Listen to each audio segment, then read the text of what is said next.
Back in Jacksonville, Steelers won the toss and have deferred, and we're going to defer, go down to the field. Welcome in, Tracy.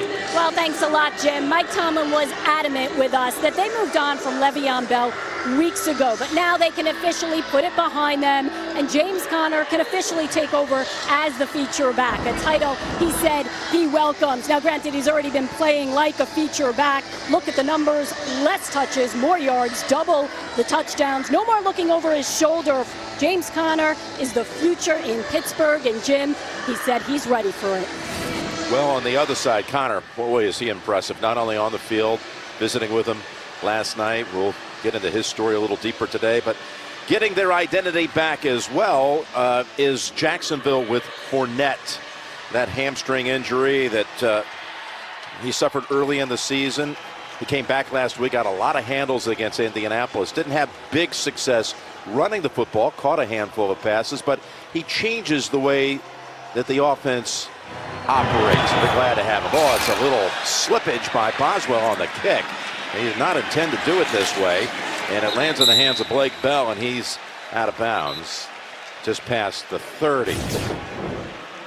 So the field conditions, we were down there, they appeared to be just fine, but don't tell that to Chris Boswell. It's pretty impressive he still got it yeah. in the field of play. Could have been a complete whiff, but here comes now the Jacksonville offense. This has been a slow starting bunch, folks. They would love nothing more than put the drive together here at the very start. And since being benched in a game here against Houston, this is the first time they've been back on this field since the Texans beat him here. He has come back to play error-free football, has Bortles. Flowers is a left tackle. You saw him, fourth different one of the year. And there's Fournette. One spin and a move out to about the 38. Yeah, that left tackle position. I mean, what a story. You lose Cam Robinson in the game against New England, out for the year. You lose Josh Wells. And you got Josh Walker, I should say, also inactive. All these different Wells, Walker, Robinson. You lose Linder, the center. That was last week. He's out for the year. Tight ends left and right going down. They send Bohannon wide to the right, the fullback. As they go up top on 2nd and 4. And it is caught. It is caught by Moncrief. TJ Watt on the coverage. First down for Jacksonville.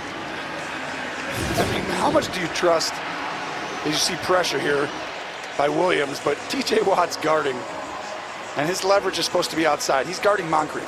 His job is to play outside leverage, force him in. Perfect play call by the Jags against that defense. But you're going to see Pittsburgh blitz a lot. You're going to see these linebackers come 3 out of 4 plays almost, including in the run game. Boy, they are tied for first in sacks, too, with 31 through 9 games, this Pittsburgh defense. Here's a running play again with Fournette. Another first down handle for 3, and that's Alu, the former Jaguar, who brought him down. Getting the start today with Stefan Tuitt out with an elbow injury. In this Pittsburgh defense, this is a rambunctious group right here. I mentioned all the sacks, tied for most in the league. Yeah, this group right here, they started pressuring, after a couple games on by far and away the most of any team in the National Football League. And that gets one-on-one matchups on the edge for Watt. And he's so disruptive. Call it a 2nd and 7 from the Steelers side of the field. And again, they give it to Fournette for another 3. And once again, it's Alu on the tackle. It is interesting to see, though, without Tuitt, how this affects him up front. Because that front 7 is stout. I mean, I have a hard time finding weaknesses on either side of the ball on this team. It's almost like they have to give you the ball with some really just poor decision making by the quarterback, or somebody has to do something silly, because they're just solid everywhere. So passing down, 3rd down, they bring in TJ Yeldon, who is the leading receiver on the season with 42 catches. 3rd and 4, and Bortles will go with a little too much heat on Yeldon, who had a defender right on top of him anyway. Mike Hilton was the defender, then Hayden had a chance at the pick. This is Tampa 2. You see they have an extra spy out there in case Bortles runs. As he slides up, just needed to get through that progression a touch faster. If Blake got through that faster, he throws it a little earlier. Logan Cook, rookie punter out of Mississippi State. Jags managed one first down before having the punt, and it's a touchback. Steelers now have not given up an opening drive touchdown in 22 regular season road games in a row. Roethlisberger coming out next. Well, he was Mr. Perfect last week for the 4th time in his career. Perfect quarterback rating. It's his 15th year, and he's on pace for a career high in touchdown passes and what could be as well his first 5,000-yard passing season. But he struggled mightily against the Jaguars in the regular season meeting last year. Perhaps his worst ever game, 5 picks, including a pair of pick sixes. But he's been hot of late. And here's Connor getting the handle and getting met after a gain of only a yard. Avery Jones, maybe the first to make contact there. And this is one of the strong suits for the Steelers. Yes, they're without for the 4th straight game. Marcus Gilbert out with a knee. Filer in for him again. But that's there's a lot of experience on that offensive line. They're outstanding, and this really is the unsung hero of this group. This might be the top offensive line playing right now in the National Football League. They're in the discussion, at least for sure. As you see Connor motion out, Jim. We're going to get to that about him and Bell in a second. 2 tight ends. They bring Jesse James to join McDonald. Open target, and that's Juju Smith-Schuster. Stopped a yard shy of the first. 3rd down. Todd Wash's defense, they found themselves in a hurry, down 29-0 against Indianapolis. They shut them down in the second half, but it still wasn't quite enough. A late fumble cost the Jags in their comeback attempt. But they still are 3rd in total defense, 1st against the pass statistically this year. Yeah, it's the scoring. You know, that's hurt them. Obviously, red zone a little bit in 3rd down is not quite as solid, but they're still really good. Everyone just thinks. Oh, timeout Pittsburgh here, Tony. Well, that's not good on your first drive. That's not on 3rd and 1. Charge timeout. Pittsburgh, 30-second timeout.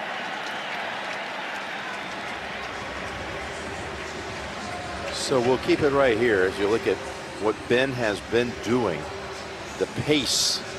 It beat career highs in a lot of categories, including completions, yardage. He could top 5,000 touchdown passes at this pace. Well, I think you're seeing the culmination of a lot of years owning the system, knowing every contingency on each play, getting your team into the correct place, and then on top of it, the offensive line is so good.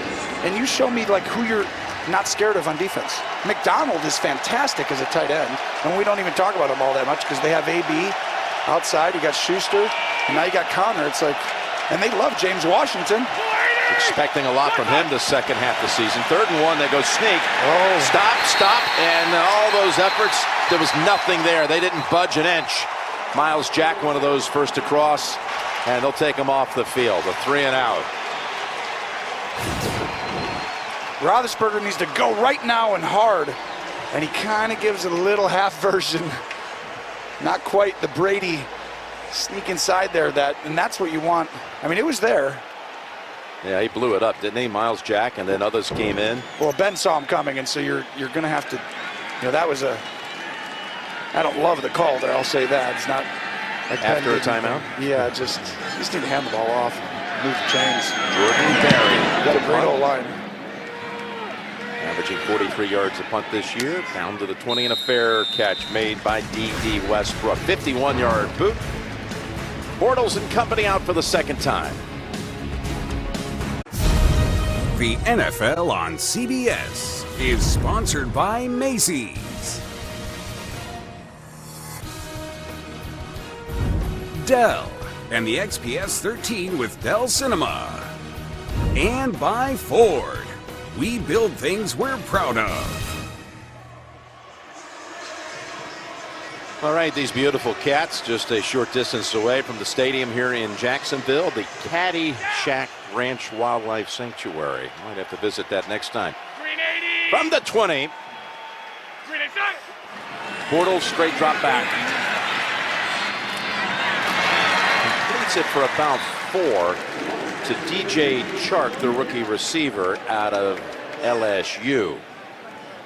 Doug Marrone, one thing he did say yesterday during a visit is that people were prepared for us this year. You know, after what they did, of course, the 6 games we got within the division, everybody else They were going to sneak up on everybody after they made it to the AFC final like they did last year. Yeah, you play well and you're successful. Teams are going to study you.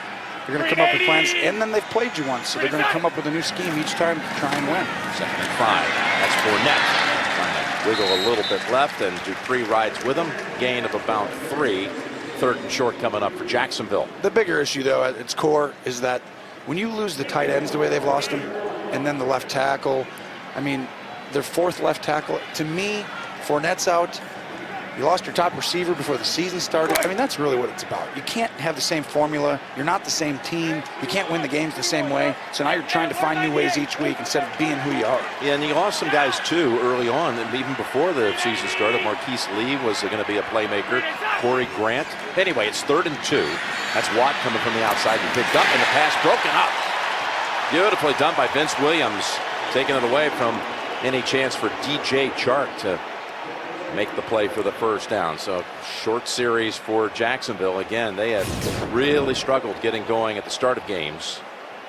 And just a really well done by Williams. See, the backhand doesn't hit the receiver, and Blake has to throw side underneath to get the ball to Chark, but well defended.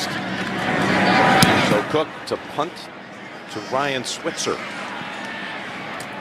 He makes a fair catch at the 25. So back and forth we go in a really punting matchup. 46-yard boot. 1st quarter here in Jacksonville without a score. How good have they been during this 5-game win streak? They've actually scored more points in a 5-game stretch in a single season than any Steeler game ever in 5 games. 177. Well, they've never, I mean, they always come into the season saying we want to score 30 points a game, and they never do. Now you're seeing them with really their most productive point total. On 1st down, it's Connie trying the right side and smothered after about 2. Tonight on CBS, a little faith goes a long way. Don't miss a new episode of God Friended Me. That's tonight after 60 minutes. Only CBS. There was a flag, by the way, on that last play. Walt Anderson and crew on hand to officiate. After the play, personal foul, unnecessary roughness, number 91, defense. 15-yard penalty, 1st down. Ooh, okay, you make a stop, and then Ngakoue gets flagged for a 15-yarder. Oh, don't use tangled on with Jesse James. Too much of that by Jacksonville this year. Just random things that are hurting your football team. You know, we showed you in the setup before the game all the miscues last week, communication issues, you know, penalties after the snap. That's just, you can't have those. 1st down at the 42. Not against good teams for sure, Jim. Then slides over to hand it off to Connor. He's got room, and Ramsey meets him after 8 or 9, and they ran immediately at the guy that came in for Ngakoue, Dewan Smoot. Watch how smooth Connor is, as he's just going to get this delayed handoff and look and then get up here and then shoot right back outside. I mean, he's patient but also explosive, and he gets going. You see how he's always got that shift, like he could go either way as he's running. It's a really, I think that's a little unique trait that he has. Well, his coach calls him a combative one-cut runner, and he's got a little more wiggle than you think he does, and his numbers back it up. 2nd and 1. Fake to him this time, and there were 2 Jags waiting to attack the quarterback, so Ben just threw it in the dirt and got a flag. Boy, this, I don't know how they could call defensive holding if he's blocking them. It might have to be on the offense blocking the defense. Illegal shift, number 89, offense. 5-yard penalty, still 2nd down. Yeah, McDonald motions and doesn't get fully reset. When you go across the line, you got to get set there because it's a shift. And you see his feet were still moving. So make it 2nd and 6. They brought in James Washington, number 13, the rookie out of Oklahoma State. Well, you see there's 4 wide receivers and 1 tight end. Now the tight end is at Ben's disposal to keep him in to block or not. If he wants extra protection, he'll have him chip and then run a route. And Ben drops back to the 37. Pressure. Unloads. Incomplete. That was Smith-Schuster. No one around him. Well, Ngakoue gets the pressure on Villanueva on his backside, and that makes Ben just feel it on his shoulder. Look at the matchup with AB and Ramsey. And there's Ngakoue. See that hand right there? It just makes him kind of be imbalanced where he can't quite get that ball where he wanted it. Malik Jackson comes in. He didn't start on first or second down. They're taking him out. They need better run support. 3rd and 6.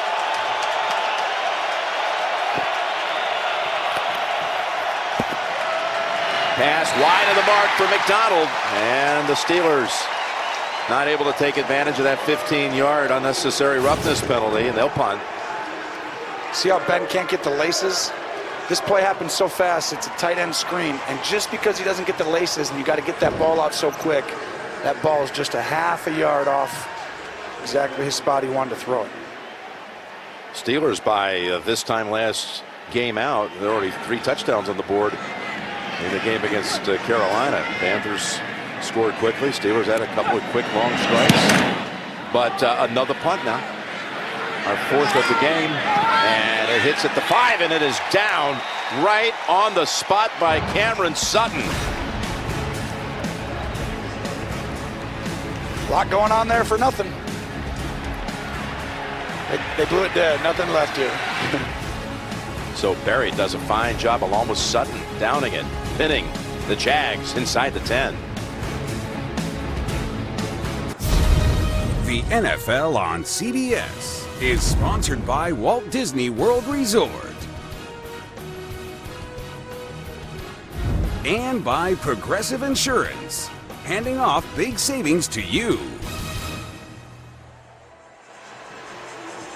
This week on Tuesday, the Jaguars visited the crew of the USS Thomas Hudner and got an up-close look at the operations of the new naval combat ship and the 310 sailors stationed aboard as the handoff is out to about the 10 to Fournette. Now, everybody thought last year the AFC Championship game would be Pittsburgh at New England because those were the 2 teams that had byes, but the Jags blew up that possibility by winning for the 2nd time in the season in a wild game at Heinz Field. 45-42 was the final big touchdown over the top right there to Bohannon.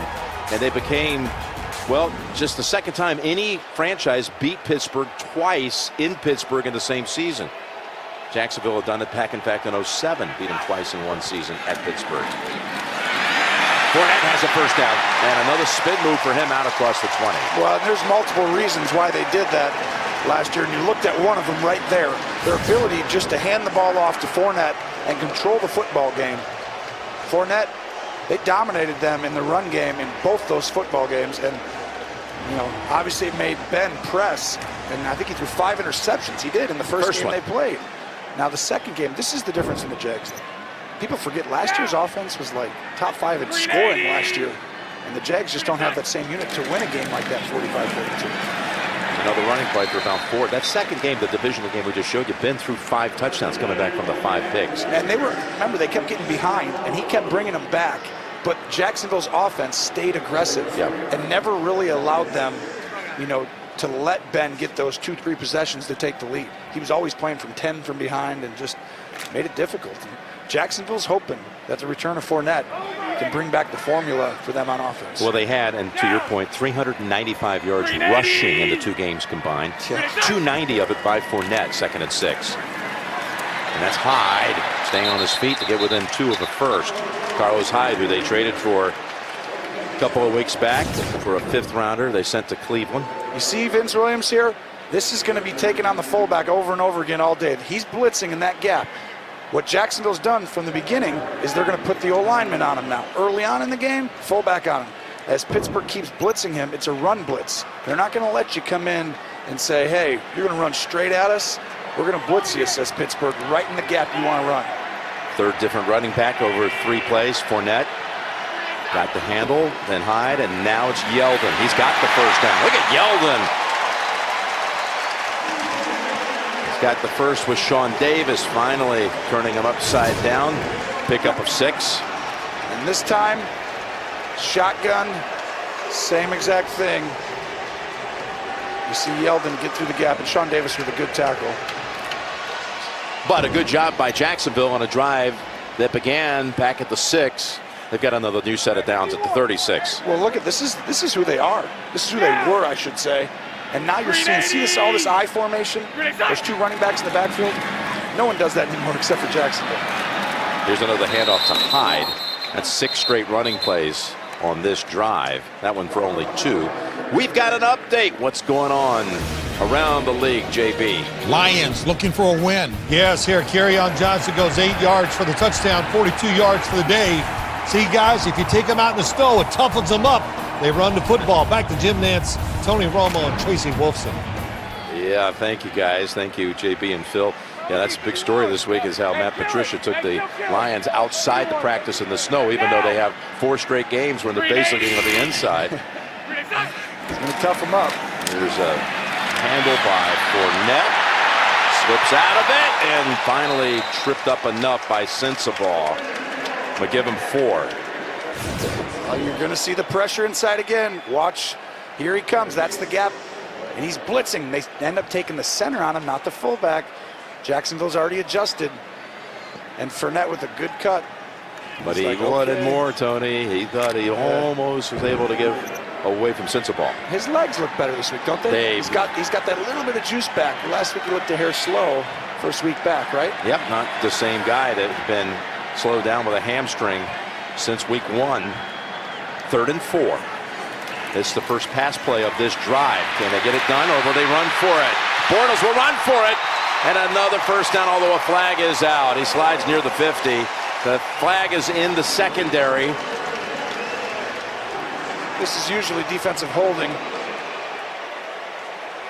I think it'll probably stand on Pittsburgh.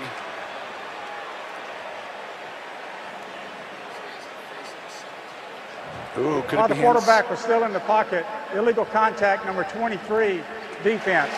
That 5-yard penalty will be enforced from the end of the run. First down. So they'll add it on. The penalty against Hayden. Well, now that Pittsburgh used to struggle against running quarterbacks, but not recently. They've done an excellent job. They held Cam Newton last week because they're blitzing so much, there's nowhere for them to run, and there doesn't look like a whole lot there by Hayden. So they've had 4 different runners with Bortles rushing for that first down on this drive. Yeldon gets another handle, and it's another good one. Takes it inside the 40, running behind Tyler Shatley, who got the start as Brandon Linder is out for the season. Knee injury suffered at Indianapolis, and Shatley, he started 4 games last year, including that regular season win at Pittsburgh. He was the starting center in that one. Well, I'm excited if I'm a Jacksonville Jaguar fan right now. This is the 4th ranked rush defense in the league.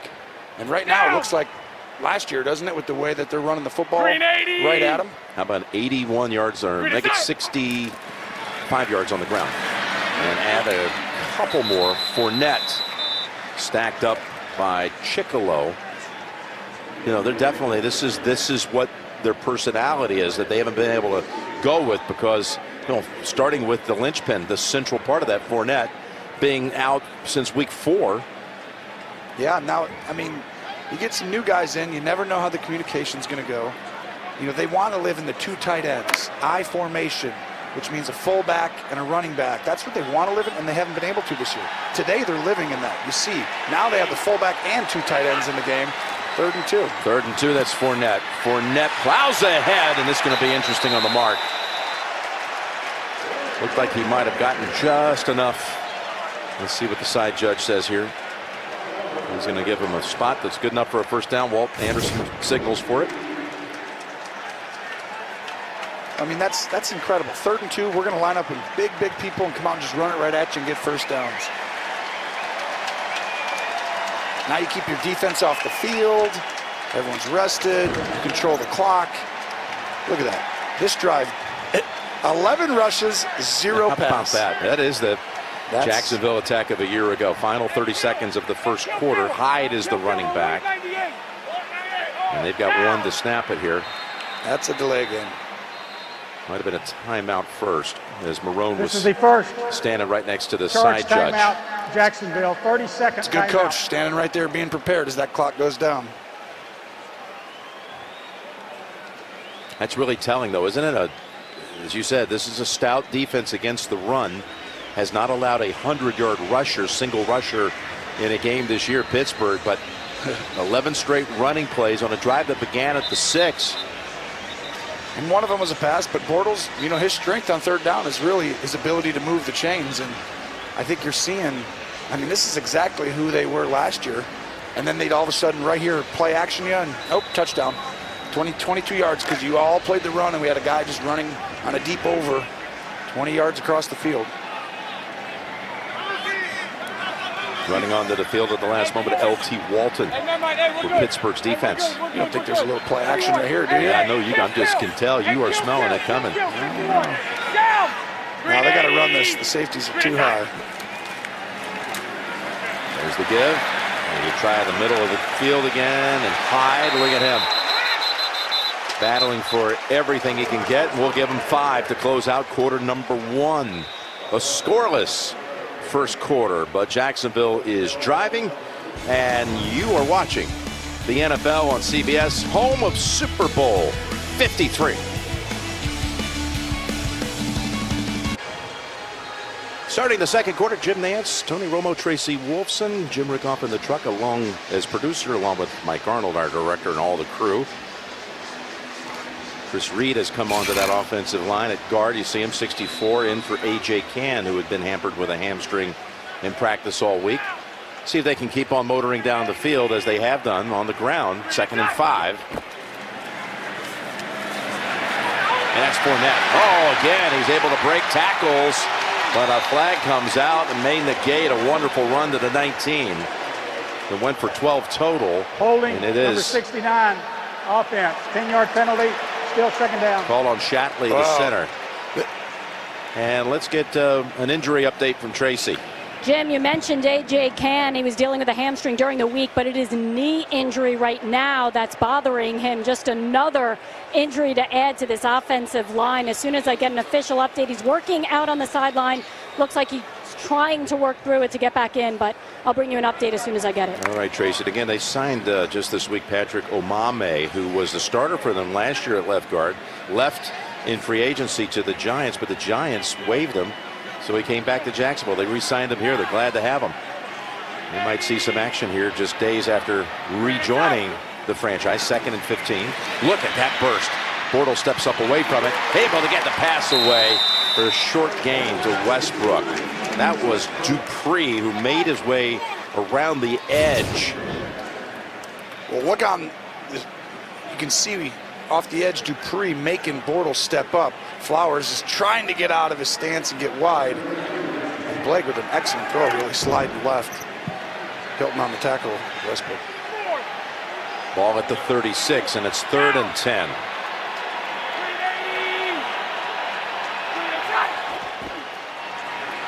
They go run, which will put them into field goal range down to the 30. How about that?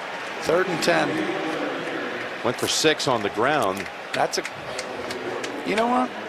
That's interesting. I mean, that tells you you're basically kicking a field goal, which I don't love as a quarterback, obviously. But if you feel like the 5 yards is really going to make a difference, you know, where it's like this is just out of his range, or we may not kick it from here, then I can understand it.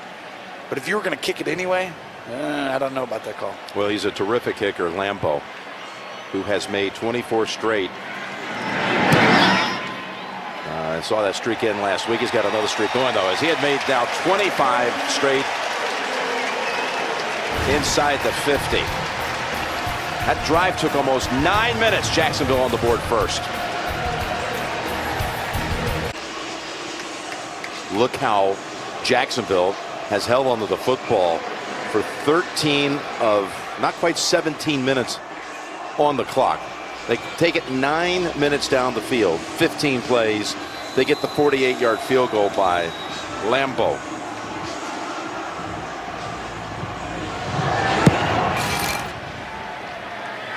And he's able to drive it right to the back of the end zone.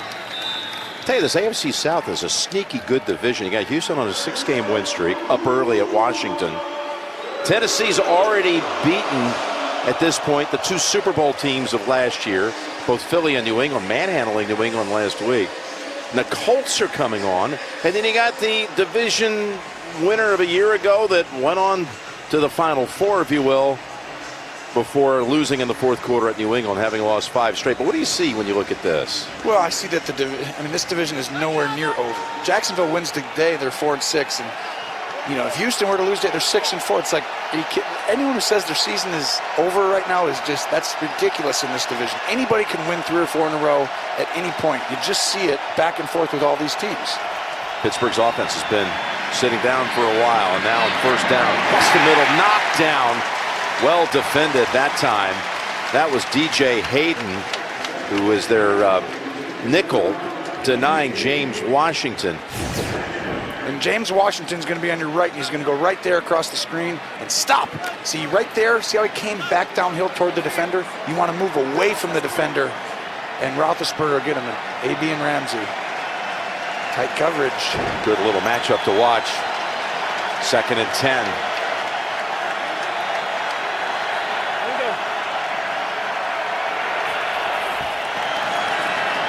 Handed off to Connor.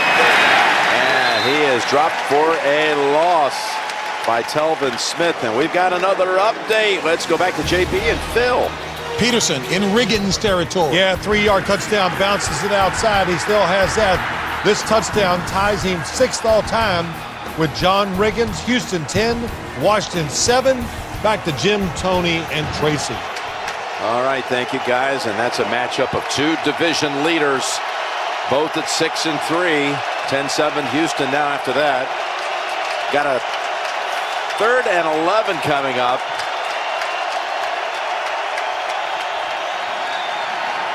Roethlisberger, middle of the field, broken up, going for AB. That's Ramsey on the coverage, knocking it down. Ramsey with excellent coverage. He has what we call 2-man. Means he's supposed to stay inside and underneath with a safety help. But AB beats this coverage all the time. He still crosses your face. Ooh, just barely. Ben with a great throw under pressure. Well, he gets hit after the throw by Malik Jackson, and Barry comes back to punt now for the 3rd time. So Pittsburgh's defense is going to be returning after being on the field for what was the longest drive of the season time-wise against them. 8:57. Westbrook on the return, slips through it. Another one, that way. And he returns it past the 40. Great piece of running by D.D. Westbrook. Jaguars got a little excitement going, up 3-0. The NFL on CBS is sponsored by Honda. Hurry into the Happy Honda Day sales event today. Walmart. Light up Christmas at Walmart. And by Geico. 15 minutes could save you 15% or more on car insurance. So after D.D. Westbrook matched his longest punt return of the season, 23 yards, the Jaguars start at the 42 and continue to do what they were doing, running it with success. Fournette to the 38. Broke out of a tackle attempt by Sean Davis, goes for 20. Wow, just look, all the tight ends, fullback, and you're going to see the run right up the left side. They're just getting in here and saying, we're coming straight at you. Almost just, that's why you saw Pittsburgh blitzing in the A and B gap with Williams, and Fournette is literally providing the exact blueprint that the way they want to play and the way they did last year. This is not the same Jaguar offense we saw at the beginning part of this year. They keep staying in this big personnel, Jim. Another 3 tight ends. It's been working. Oh, now all of a sudden here comes Williams. He's going to come right in. He changes it. Someone's going to block him. There's Hyde. He's got a huge hole and a first down. A wide open alley for him. James O'Shaughnessy helped open up that side for another 11. Just a great job by Bortles of changing the mic call. He basically tells the line, you block him. He's blitzing right here. Come on. And you see right there, it opens the lane because he changed who they were blocking on that play. And Watt going upfield, but even if he comes down, Norwell is going to be there to kick him out. Little mix-up. That's still the handoff to Hyde. He gets it to the 20. Bortles and Blake Bell bumped into each other, but it was a clean exchange on the give to Hyde, and he's running so far 5 times for 30 yards for Hyde off the bench. Old school football, you see the little bump right there, but you see the just old school. We're going to run it in the A and B gap right downhill, and you guys need to come at us. And they're missing to it right now. It's apparent that Pittsburgh's D-line is not handling the interior of Jacksonville coming at them. You looking for play action here? Nope. A little late on the answer. Is the handoff. That's a loss of 1 with Fournette. I've been trying to set you up for that famous Nathaniel Hackett play action pass play. Oh, it's coming. I'm going to give it to you for it, but just not yet. I mean, when you're running with this much success, they're just going to keep doing it. Look at that, 117 yards on the ground, Tony. This is in the beginning of the second quarter. This is not in the third or fourth. Yeldon comes in. There's Keith Butler, defensive coordinator for the Steelers, saying Jacksonville run well past what they give up on average in a game during the season. Bortles sets up screen. Pulled down. Yeldon has the Steelers waiting for him at the 20, including Hargrave, only 2. Going to give the Steelers credit. They blitz a lot, especially on certain down and distances, and in that specific case, they didn't come after him. And Jacksonville throws a screen expecting the pressure. Pittsburgh wins the scheme battle. So Lambeau, who's already made from 48, will try from 38. Again, he's had such a successful year. 15 out of 16. And good again. Birthday tomorrow, and he's off to a nice little celebration at this point. 2 kicks in the quarter. 6-0 Jacksonville. This is all they've done so far. The Steeler offense producing 19 total yards, 1 completion, then 1 for 5 after starting last week, 8 for 8. The 1 catch as Fournette comes over to the defense, knowing both sides at the moment are in sync.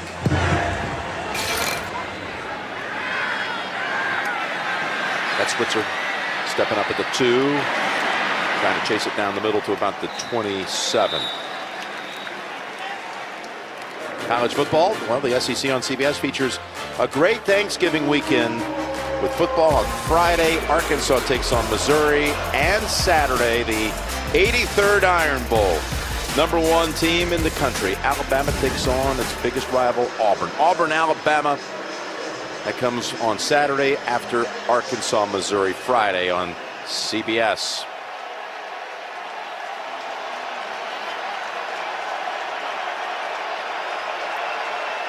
Well, this is surprising. You got no running back in the game, and Ngakoue is on the sideline, and Campbell.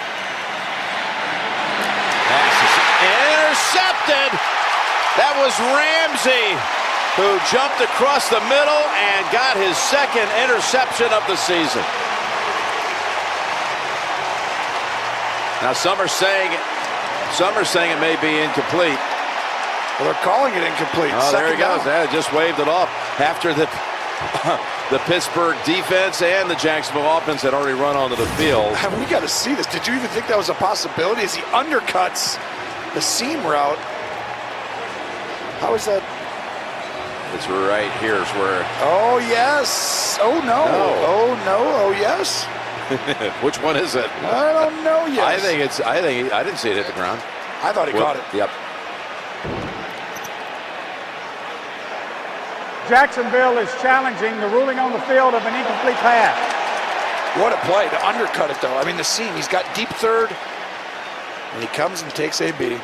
Back in 30 seconds after this from Lowe's. They're reviewing it. Jacksonville challenge. They think it's a pick by Ramsey. Let's bring in Gene Steratore. What do you see, Gene? I don't see that ball hitting the ground, although it looks like it is suspended in there loose for a second, and it appears that the nose of that ball was going to strike the ground. It just comes away with a clean catch from everything I see. I think it's an interception. Yeah, there is nothing there that says otherwise. Thank you, Gene. And how about the way Ramsey has responded to what has been a tumultuous week for him? There's the best view, and that never did. The nose of it never did touch the ground. No, you can't see it there. Yeah, I don't see it hitting the ground. Ramsey, who during the week after the debacle up at Indianapolis for this defense being down 29-0 and some miscommunication, he got burned a couple of times. He tweeted out, you're going to miss me when I'm play, gone. the ball never hits the ground and the defender secures control for an interception. It'll be first down at the 47-yard line. Jacksonville is not charged with a timeout. 3'8".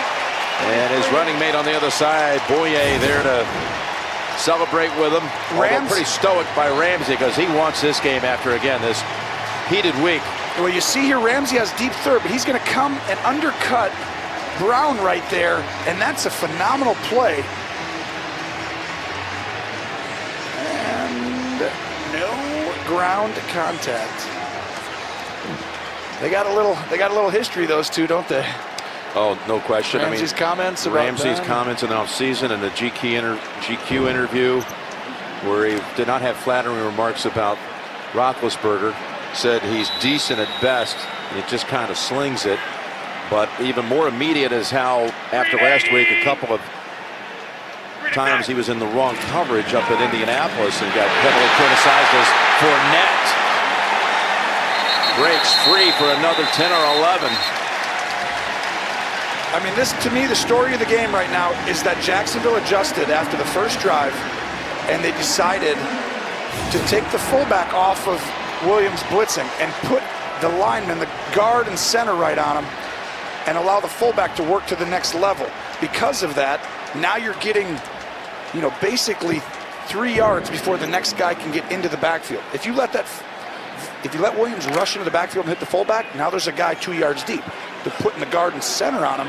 Now you're getting 2 yards the other way, and the fullback's working up. Great adjustment. Pittsburgh's going to have to adjust now. Trying to take advantage of Ben's first interception in the last 109 passes. And look at Bortles floated. That was O'Shaughnessy.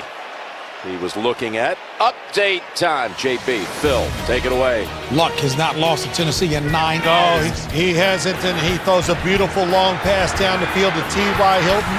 Goes 68 yards for the score, and it puts up Indianapolis 17-0 over Tennessee. Back to Jim, Tony, and Tracy.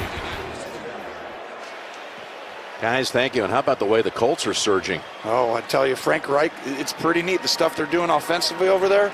Andrew Luck, you're going to see him play great football the rest of the year simply because he's good, and that scheme now, no one knows yet. It's really special. He's had a great last month. Here's a 2nd and 10. Give to Hyde, and Hyde has another first. Down to about the 20, and the flag comes into the pile. I mean, they've already rushed at this point for 127 going into that play. Let's see the flag. Holding, number 12, offense. 10-yard penalty from the spot of the foul. Still 2nd down. On Westbrook. This happens when you're a receiver on the outside. The run comes to you. If you see him, he's working real hard, Westbrook is, and they call it. You got to let him go when he's trying to get off, especially when the run is coming right at you. They're all looking right there. And Tracy, real quickly, down to you. Well, Jim, defensive coordinator Todd Wash told us this week he has never seen Jalen Ramsey bust 3 coverages in one game, but he also said it was the first time he saw Ramsey step up and take responsibility for his play. They watched tape as a team. All his peers were there, and he apologized for his poor play last week, Jim. Boy, he has certainly gotten off to a tremendous start in this game. Here's a 2nd and 13 handle by Yeldon to about the 34 into the arms of Javon Hargrave. This is the most that any team has run against Pittsburgh in a first half in some 5 years. Well, this shows you clearly, we said it already, but how important is Tuitt? I mean, this is obviously Jacksonville being at their best and doing exactly the right things, but Tuitt is so stout in there. I mean, just provides, you're not moving his gap the way you are right now with their backup. 3rd and 9. Bortles. Middle tip and caught by Jacksonville. By Westbrook, who had been flagged for the hold. Catches it on the rebound off the hands of his teammate O'Shaughnessy, and even Roethlisberger's chuckling over that one. O'Shaughnessy's over the middle of the ball, and he doesn't get much separation. And it actually is perfect that he doesn't get much separation because it helps get an extra 5 yards right into the hands of Westbrook. First down. Picks up 14 on that play. Bortles, and I know what he's thinking right there. The tight end should be more open. Huddle. 5-yard penalty. Still first down. 12 men in the huddle against Jacksonville. That's where you don't see the personnel that's coming in, and everyone gets in, obviously. And you're signaling from the sideline, which means someone has to come out. Miscommunication. But Bortles is thinking, like, they've had so many tight end injuries. They got Koyak back, but they just don't have anybody create separation right now consistently. 1st and 15 back at the 26. And there's Fournette running behind the center for about 3. I just saw the graphic again as the Steelers are stuck at 19 total yards as we approach 5 minutes to go in the first half. That's astonishing. Of course, it seems like the entire half the football has belonged to Jacksonville, as the Steelers have only run 11 plays versus 33 plays total by the Jags, who have a 2nd and 13. It is only 6-0, so they've held them to field goals. That keeps you in it. One play here, a fumble there. Everything changes fast. Bortles. Complete to O'Shaughnessy. 2 defenders converge at the 20 after a 4-yard pickup. So it's going to be 3rd and long.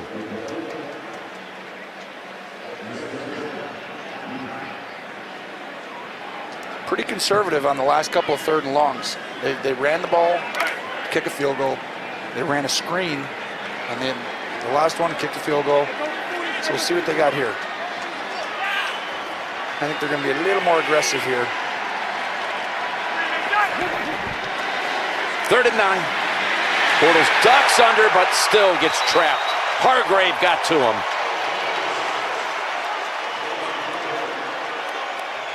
And it's a stunt inside. And you're going to see as they're going down, tight ends definitely aren't getting open, but eventually Westbrook gets open right there in the middle of the field, but Bortles can't get there because the stunt inside makes him step up, and Hargrave finishes him off. And really, there's 3 guys blocking for Jacksonville against 2, and they still couldn't handle it. 43 yards. Josh Lambo. A perfect 3 for 3, however, a flag is down.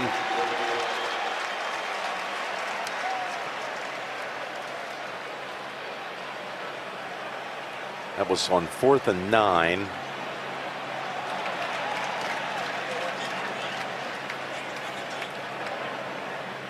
We can't line up over the center, I know that. Signal against Pittsburgh, and he's asking Marone. Of course, you're not going to do anything tricky on 4th and 4. You'll take the points here to go up 9. Illegal formations, number 93, defense lined up over the center. That penalty is declined. Jacksonville elects the result of the play, which the field goal is good. Steelers special teams, the most penalized special team group in the league. That's their 20th penalty of the year. But it's now 9-0. We're back in 30 after this from Walmart. 3 field goals by Lambo. This is kind of bizarre, as much as Jacksonville has dominated. 176 yards of offense, most on the ground, 140 of it. They still have not run a snap inside the red zone to this point, Tony. If you're Pittsburgh, you're very, upset with how this game just started. But it's 9-0. One driver here and you're fine. It's not. You're on the road, tough environment. Always kind of happens. Just things don't always go your way. If you're Jacksonville, it's a perfect start. Exact formula for winning football games for you. You're kind of disappointed that you have yet to get one of those in, right?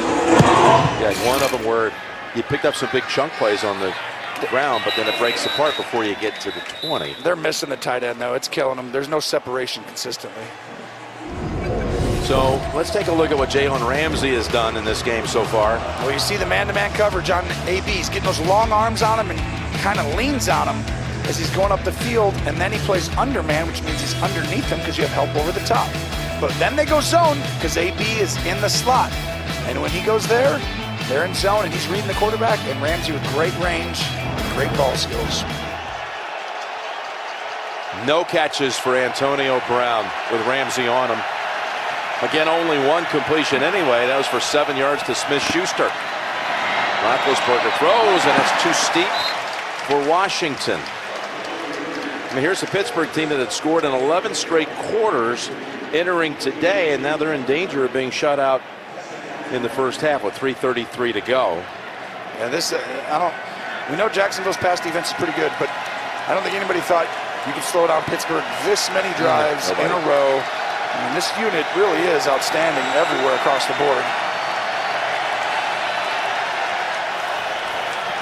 From the gun on 2nd and 10. Crossing route, got a completion. Smith-Schuster with the catch, about 1.5 yards short of a first. 3rd down. Well, you see Hayden in on the tackle. I mean, after the first 2 weeks, this is the first time they've had their full 5 guys in the secondary. Their nickel corner, Hayden, their outside corners, Boye and Ramsey, and then both safeties. This is only the 3rd game roughly that they've had all these guys. So, well, they had them weeks 1 and 2, Tony, and they were 2-0. Yeah, now they're back. You're seeing them. 3rd and a little less than 2. We'll ask Connor to get it.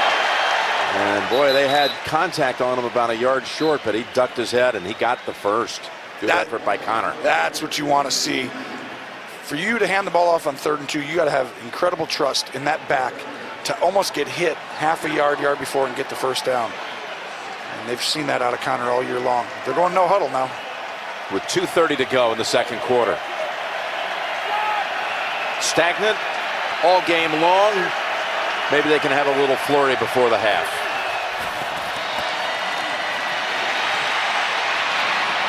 Dumping it over to Connor. And look at all the helmets on him. First one to get there was Hayden.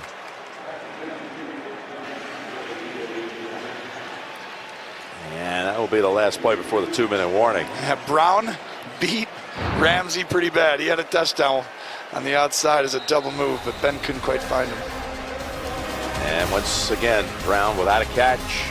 You're watching the NFL on CBS.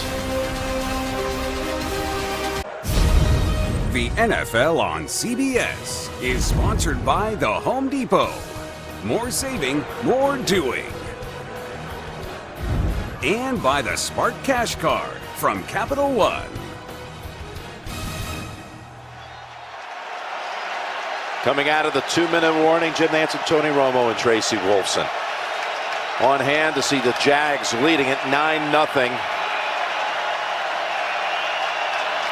Steelers looking for a spark before the intermission. 2nd and 8. Roethlisberger over the head of Brown, who on the previous play was wide open. And the play before this is why Ben came back to him. AB comes back and says, I'm wide open, I'm wide open. Look at, I killed him on this last play, and he did on a double move. AB was wide. And here's the play that just happened. He's coming right back to him. They're just going to run right by him. And there's not a ton of space. Great technique by Ramsey not to get beat again. But you got to connect when you get those chances. Now it's 3rd down. Got to get to the 45 for a first. Ben's changing the play call. He thinks he's got a beat on what they've been doing in the first half.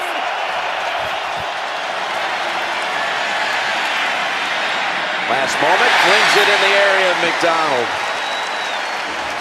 And that ends that drive for Pittsburgh that showed a little promise for a second or two.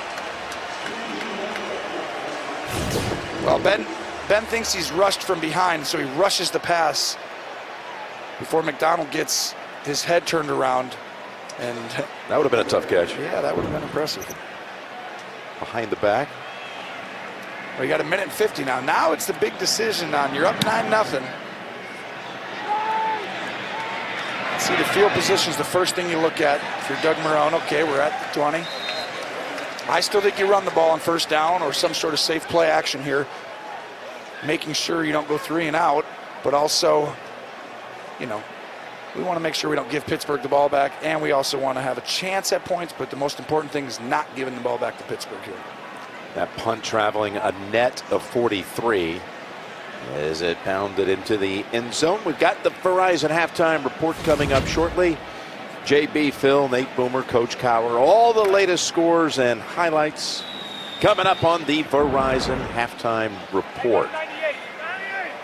Yeah, the one division game being played inside of the Jacksonville AFC South is the Colts and Titans. It's been all Colts. We'll have that at halftime. That pass wide of the mark for Westbrook. I don't love that on first down. I would have gotten in the big personnel again. If you want to throw it and make them think run. I mean, they lined up there. That was 100% passing type formation. And for Pittsburgh to know that, you know, they're playing right into their hands. And again, the incompletion brings into play the concern that you do give Pittsburgh a chance to get the football back. Absolutely. Make them at least take a timeout there.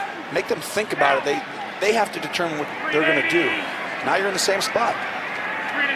Now you're going to throw it again. Each down. 2nd and 10. And trouble, and taken down back at the 11 by Hargrave, who has his 2nd sack of the day. Well, you're going to see the right guard, Reed, just does not do a good job here. Just completely whiffs on Hargrave. And that's why you want to make them think it's a run. Otherwise, Hargrave is rushing the passer. He's already going to make a move right before the snap. And if you get into the big personnel, he's going to have to take on his guy in the run game first. Then you don't get that same technique, rushing the passer. Pittsburgh calls its 2nd timeout. And now the Jags have 3rd and 18. Now they're going to run it or throw a screen.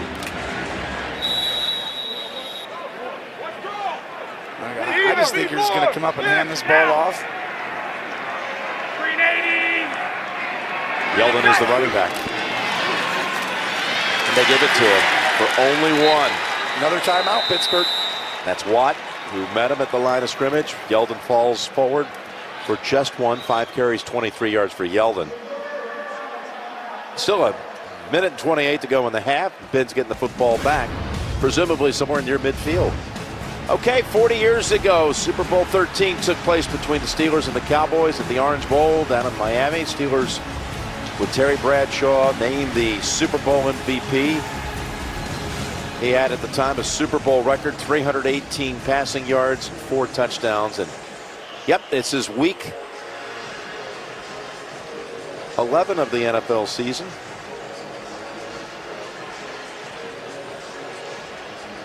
And we're 11 weeks away.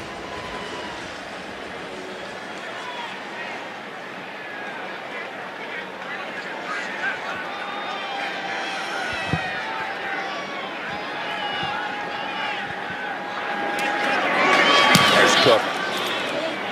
Boy, he had a good one here. Switch has to backpedal to the 30. And he gets hit hard at the 37 by Chark. 57-yard punt, which they really needed on the Jacksonville side. Absolutely. I just don't love their last possession, Jacksonville. And Pittsburgh, you don't like any possession so far this half. And they have an opportunity. I mean, you can go down and score right now. There's a ton of time.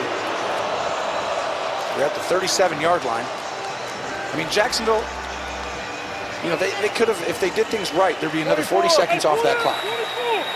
And if that's the case, you're giving 35, 36 seconds, you could be in the same spot here. That's way different than a minute and 16.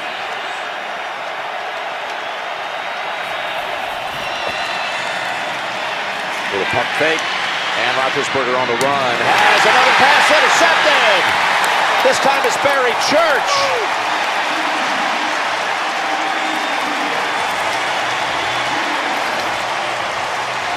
Just like I said, this is why you run those plays on offense, so you can run and get the interception. And this is that 2-man where you play under technique with help by the safety, And Ramsey makes it difficult, but Ben just overshoots him. Just really, it's a little inaccurate throw, and I think it's because he felt right there that Ngakoue was going to hit him. And turnovers happen in the NFL because you get around the quarterback and he feels you. And right when he's about to throw, he kind of adjusts his arm right there, his body, and that ball sails 2 yards too high. Well, Ben in this game is 3 for 12 with 2 interceptions. You talked about how good he played last week. This is going the other direction completely. From perfect to maybe his most dismal first half. Bortles, though, gives it right back to Sean Davis. Is it incomplete? I think he dropped it. Oh, they got it right back. Yes, you got to catch that, Sean Davis. It was right in his breadbasket. He didn't get up and run because he knew he dropped it. It's the only reason you wouldn't get up and run. It's worth another look.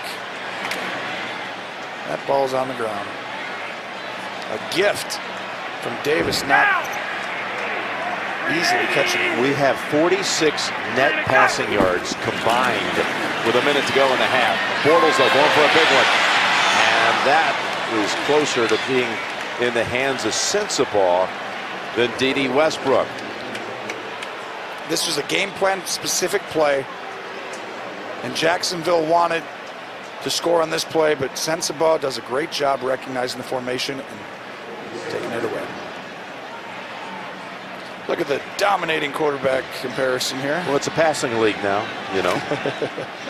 Well, can they do something here to get in field goal range?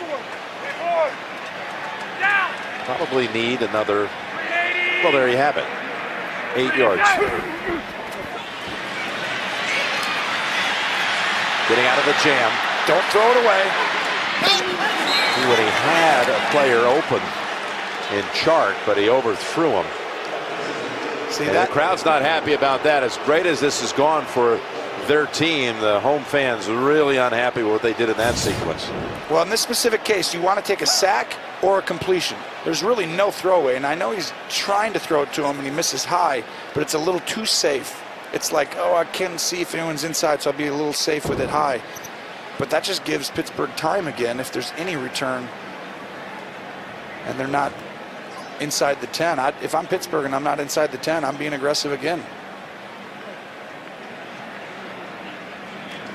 Logan Cook. Like a sack there doesn't hurt you at all, Jim. Almost able to make a play on that ball. That's Trey Herndon. So just a net of 26. Great effort by Herndon. Just that ball didn't quite go backwards. Again, the Verizon halftime report is coming up shortly. JB and all the crew ready to take you through all the scores and highlights. A lot of teams on a bye this week, including the entire AFC East. 33 straight games having scored in the first half. And this is tough right here because you've thrown 2 interceptions. You just cannot throw another one. You're going to play it safe, but yet you got to be aggressive. I mean, this right here is an emotional thing in your brain, and that's a perfect play call to help the quarterback right there. To McDonald out of bounds with 36 seconds. I love that. That was the best. Like, it made Ben not have to do everything and try and fit a ball again into tight coverage. And he's already reeling a little bit. You're just, I can't believe I did that. And you feel that. And you need him to calm down just a little bit. Give him a few plays. He doesn't have to do a whole lot. You might also want to give, without forcing it like they might have done on the last interception, get the ball in the hands of AB once before halftime. Well, you see, he's up top.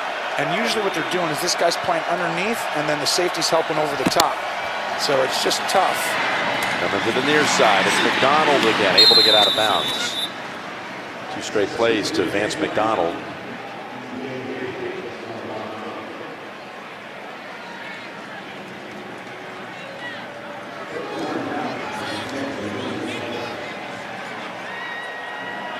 Mike Tomlin calling McDonald a linchpin for that tight end unit, key component in our passing game, and has loved how dynamic he's been. But 32 seconds to go in the half. Well, I see McDonald here. If he chips, that means they're looking to get down the field with a big one, and he did. He chipped. Sliding catch made by James Washington. So right now it's perfect for Pittsburgh. It's just a simple out cut. 10 yards out to the sideline. If you're one-on-one over there, I'm a quarterback. I'm like, if he's one-on-one, I'm coming out and throwing the ball versus off coverage. If he's not one-on-one, I've got it blocked up, and I'm going to look to the other side of the field and throw a deep in cut. I think they call the same thing. McDonald, you chip on the edge. Schuster, are you one-on-one off coverage? It's pressed. Okay, I'm off you. I'm going to throw up top now to this part of the field, one of these two guys. With 27 seconds. Pump fake, now looking right, now looking left. Going to be in the field to play with no timeouts. Finally, Brown has his first catch. Quickly get up. You can clock this, but I'd run a play quickly. Well, he had to motion over to Washington to hurry up and get back set. And at that point, he decided to just go ahead and spike it with 9 seconds. Now you're going to play sideline defense if you're Jacksonville.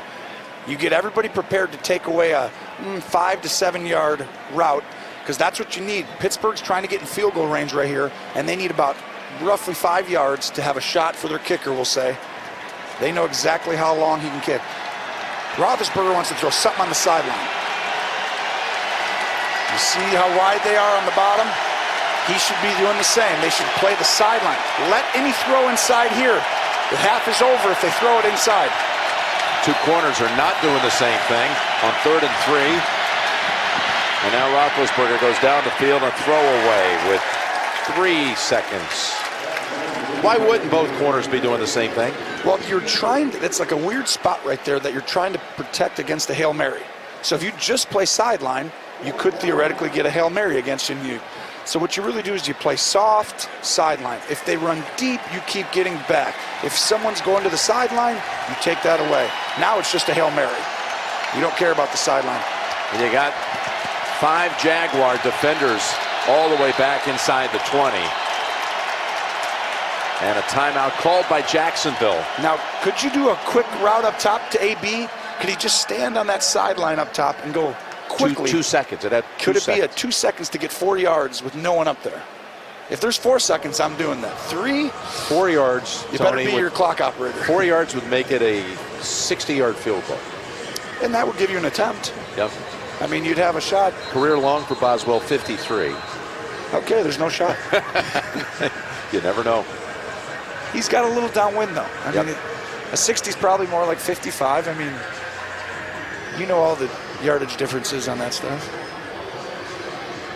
But I think you're going to come out and not just give up that little quick pass to AB. That would be why, if you're Jacksonville, you're calling timeout. Just to have a guy there who's going to run back. We'll see if they did that adjustment. Of course, he got his nickname Big Ben from back in his college days when he threw a 73-yard Hail Mary in his sophomore year against Akron at the end of the game for the win.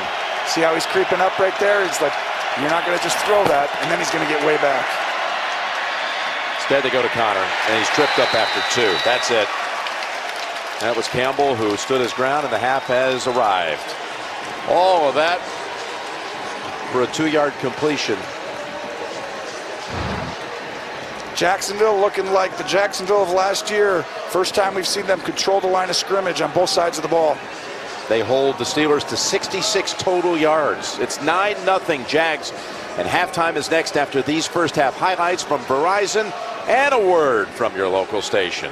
Steelers to receive the second half kick after deferring at the top, but again they had their highest scoring 5-game stretch in a single season in franchise history coming in, but a goose egg today through 2 quarters. Let's take a look at the gain of the first half as Roethlisberger is intercepted by Jalen Ramsey. That gives him now 7 picks thrown against Jacksonville in the last 2 regular season games. And as the half was playing out, we even saw more frustration by Antonio Brown and some others at the very end of the half. Well, at the end of the half, AB has that double move, so he gets a touchdown.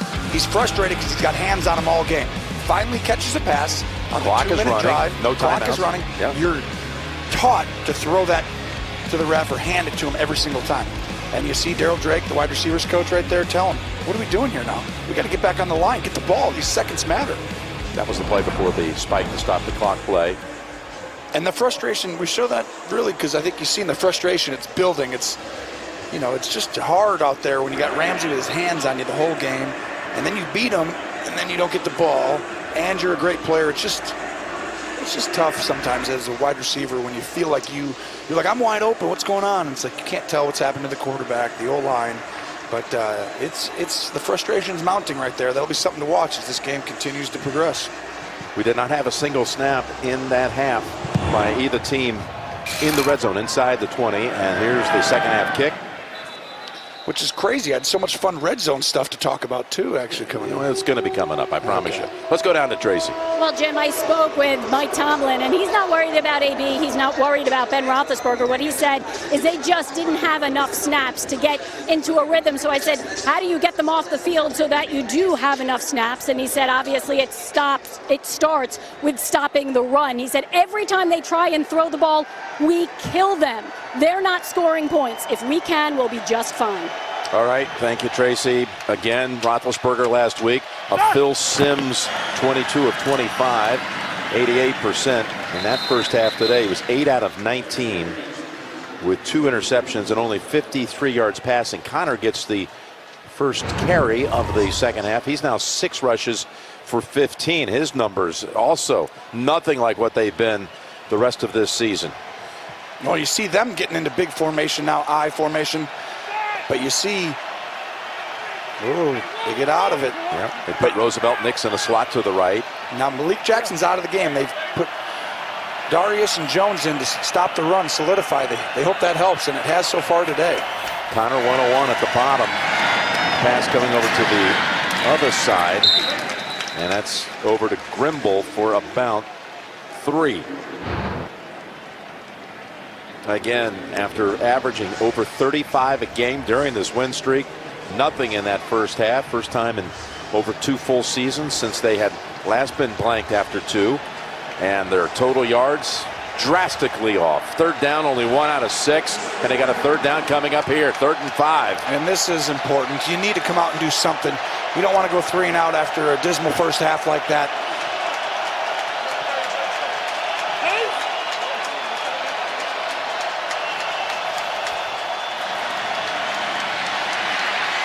Roethlisberger buying time.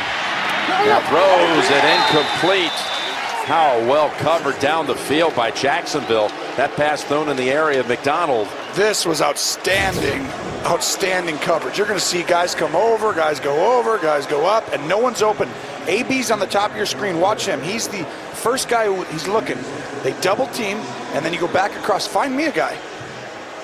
No one there gave Roethlisberger a chance to get that first down in the progression.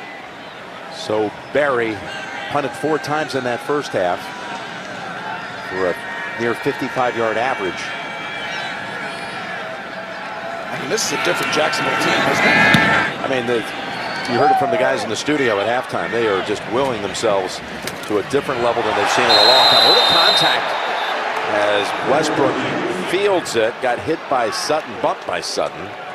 But the defense forces another 3 and out. Jacksonville's first handle of the second half coming up. Inside the Steelers division, you got Cincinnati and Baltimore squaring off at the moment. Bengals have gone up 14-13. Cleveland on a bye. But Jacksonville now.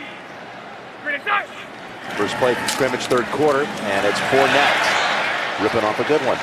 Fournette, who had 74 yards on 14 carries in the first half, to lead this running attack that has 146 on the ground.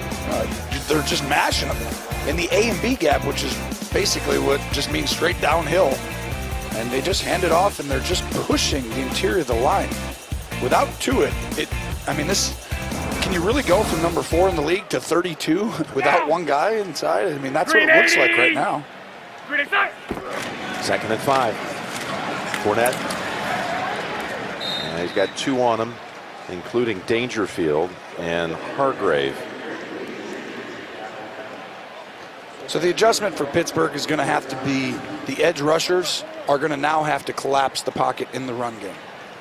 So you're going to have to see Dupree, Watt, instead of continuing to take that angle up the field, you're going to want to basically allow the quarterback to bootleg and just wait until they call your bluff and start to really attack down the line. Here's a 3rd and 2. The numbers say you can't hand this off, but they're gonna. They do with Fournette, and he's going to be about a half-yard short. But we do have a penalty marker.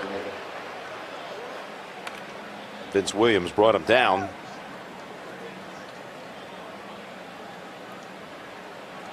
And it's against the Jags.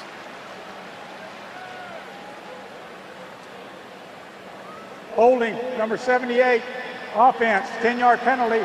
It's still 3rd down. Now, you could have declined that. They got to decline that. I mean, you would have had 4th and a half yard to go. There's no way they're going to go for that right now. Ooh, this is a... this could come back to haunt you, but if you're Pittsburgh, you're literally saying they can't get a 1st down. So he's like, they can't throw the ball on us. Let's get the extra 10 yards. Let's go back 10 yards and get more field position. I mean, that would be the only reason that you would possibly do that right there. I'm very surprised. This is very risky for Mike Tomlin right here. 3rd and 12 back at the 24. And the ball's on the ground. And Parnell was there to get a T.J. Watt on the cover. They knew what they were doing, after all. Tomlin, I mean, that's having a sense. When your coach does things like that, it goes to what he said to Tracy. Remember, she talked to him coming out. He goes, they can't throw the ball. We're killing them in the passing game. And look at the double team. Can't even affect Watt. Him and Dupree just meeting at the quarterback. And they almost had the ball. Watt just reaching in there and knocking it out. You're right, they had 2 guys on him. So now Jacksonville has to punt with Logan Cook standing in the end zone. Wow, look at the field position difference. Switzer. Look at the Jags again, going after him with aggression. That was Jacobs who ended the return. Good field position coming up for Pittsburgh. The NFL on CBS is sponsored by Kay Jewelers. For all the moments, for love, forever. Domino's. Order online at Domino's.com. And by State Farm, here to help life go right. Well, Jacksonville continues to be a thorn for Pittsburgh. Steelers have led only 1 time in 10 quarters, going back to the 2 occasions they met last year, regular season, postseason, and today. Roethlisberger on 1st down gets hit and got intercepted by Miles Jack. The contact with a flag out forced a weak pass. That was Campbell who hit him. Boy, Pittsburgh needs a break here if they've ever needed one. Are they going to get it? Personal foul, roughing the passer, number 93, defense, 15-yard penalty, 1st down. So Campbell's penalty takes away the turnover. Well, let's see, because Ben goes through the progression. He's not there, and then he wants to throw to the tight end over the middle. Let's see what he... It's the body weight on him. It's not the fact that it was a late hit. It wasn't a late hit at all. It's the fact that you're not supposed to come onto the quarterback, drive him to the ground with all your weight. Wow, that is a big-time call in this situation. I mean, you're getting the ball. I mean,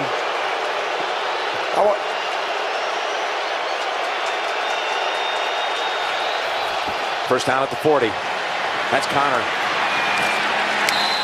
He hasn't gotten going yet. Another flag out after that 3-yard carry. Oh, here we go, another one. After the play, personal foul, unnecessary roughness, number 50, defense, 15-yard penalty, 1st down. This time on Telvin Smith.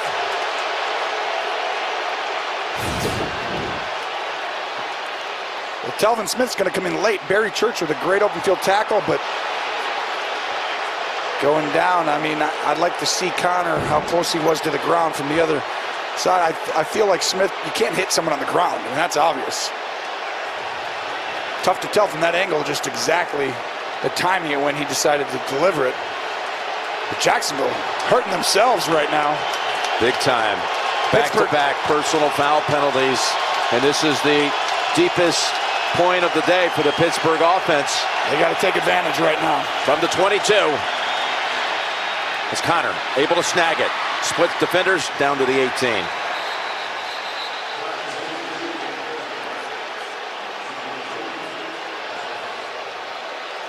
Wow. 6 first downs today, 3 by penalty.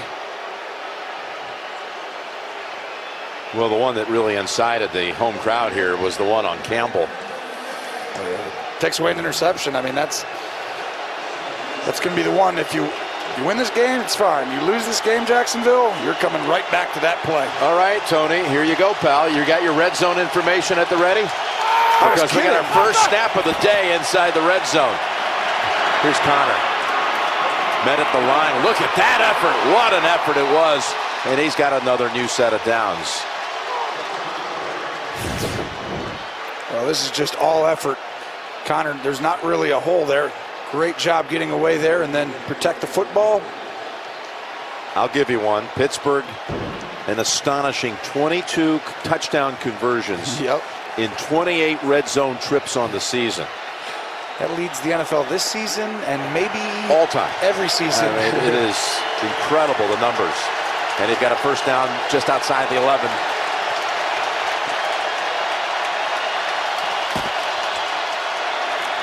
Here's Connor. Takes a defender with him for about a yard, maybe 2. Bryan on the tackle. Well, it gets tough down here because usually the defense has big-time advantages because they don't have to ever, nothing's ever going over their head. So you can really compress the field and make everything, you can sit on routes, you can get the safeties down in the run game and play the pass. No one's going behind you. But Pittsburgh has so many weapons that they're looking for AB to get a one-on-one matchup. And they got it on the bottom of the screen. And then it's like, are you going to be willing to bring the safety down and let AB go one-on-one? It is Ramsey. You almost have to down here if you want to stop the run. AB has scored a touchdown in 7 straight games. There's the pass to the end zone. And it's Ramsey who comes away with it. Oh, he tried to run it out. He's still up. Was he touched down? Because he's still going. And he lands right at the feet of Roethlisberger. And he talks a little bit. I don't think he was touched. Did you see him get touched? I don't think so. His second pick of the game. What an effort in the end zone to come away with that football. Well, that's what we just talked about, was that's the matchup. Pittsburgh loves that every week, right? Well, so does Jacksonville, and he rises up over him and comes down with it. Well, he's contacted right there on the face guard by Brown. Brown touched him. Yep. And again, all takeaways anyway are reviewed. So there's contact right on this swipe right there. He's down right there. But once he starts running, no one touched him. But what an athletic play. Look at that. And keep your eye on the balls. You're falling. All right, the officials want to sort it out to be sure. But it is an interception. Where will they spot the football? We'll be right back. You are seeing one of the great coverage performances you'll ever watch. Jalen Ramsey has not allowed Antonio Brown, when he's been on him on 5 targets, to make a catch. Meanwhile, he's come away with 2, and what an amazing play he made. And the ruling was down by contact in the end zone. So his second pick, down in the end zone by contact at the 20 now. Bortles. One to go up top, dumps it off across the middle. Fournette. Finally tripped up outside the 45, near the 47.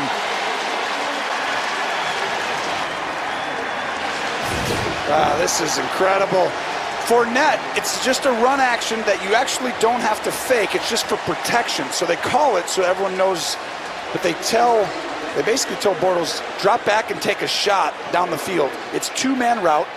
Don't worry about the protection. And Fournette just sneaks out. No one's covering him because they all played the run. Fournette now over 100 yards from scrimmage. It's a carry for about 1, and we'll check a flag on this play.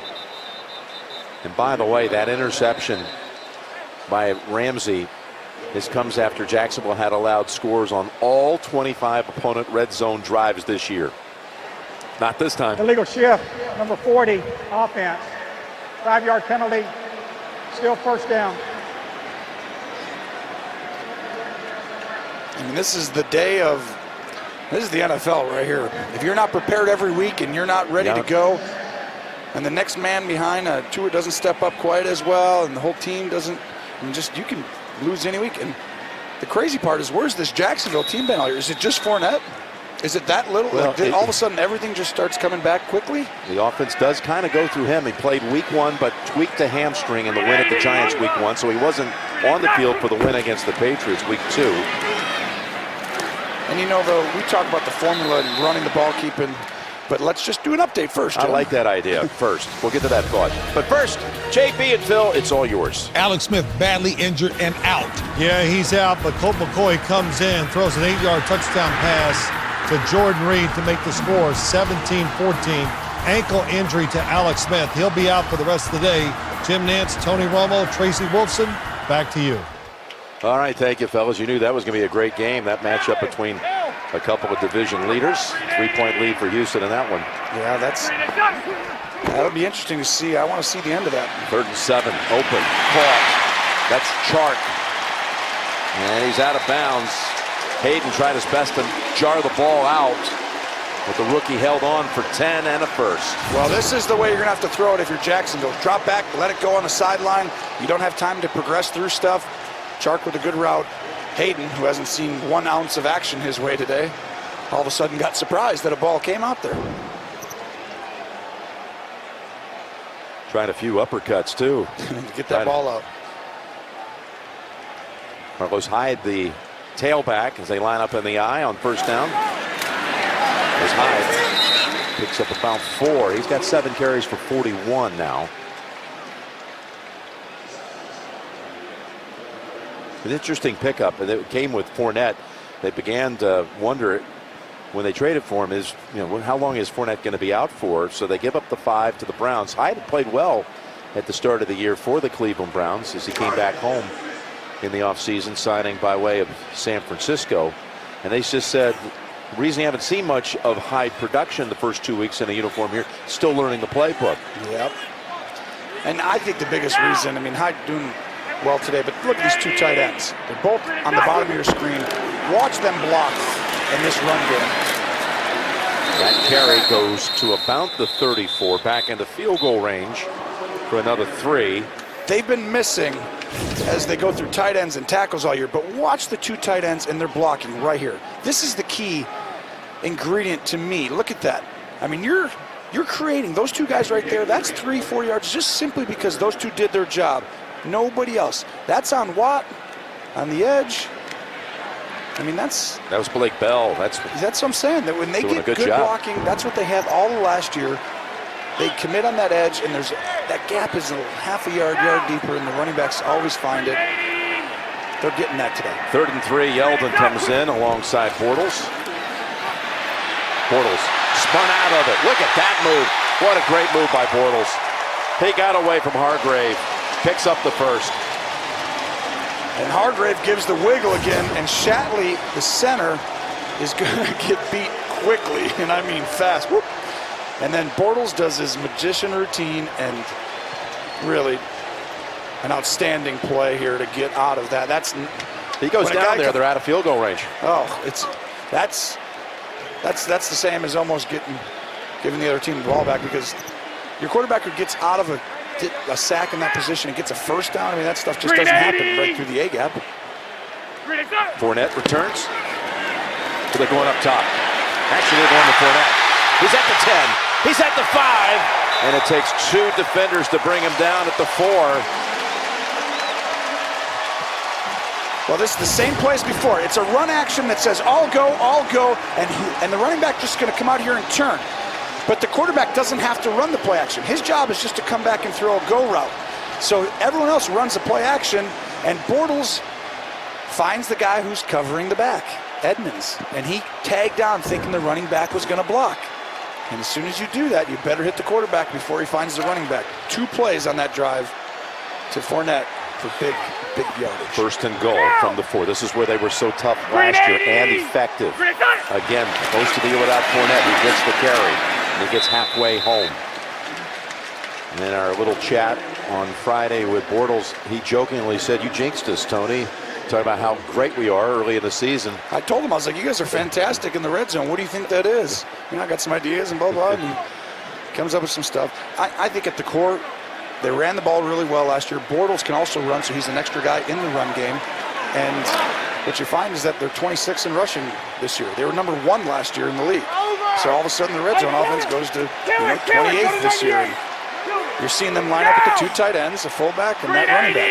Second and goal. Bohannon the fullback. Fournette the tailback. Fournette flies up high. Did he break the plane?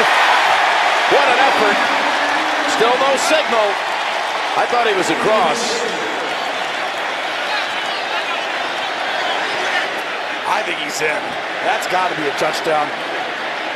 Pittsburgh, if you're a fan of Pittsburgh, you're hoping not here because most everybody thinks so, but the 2 side judges. Look at him. Where's the ball? Right there. Ooh, you can't see it though. You might see it from here. Look at that leap. Oh, now he's there. He is, definitely in. That'll be a touchdown. Challenge flag is on the field. Jacksonville is challenging the ruling on the field that the runner is short of the goal line. Timeout. You want to know why you're good in the red zone? Have a guy who can leap 5 yards and score. That was pretty awesome.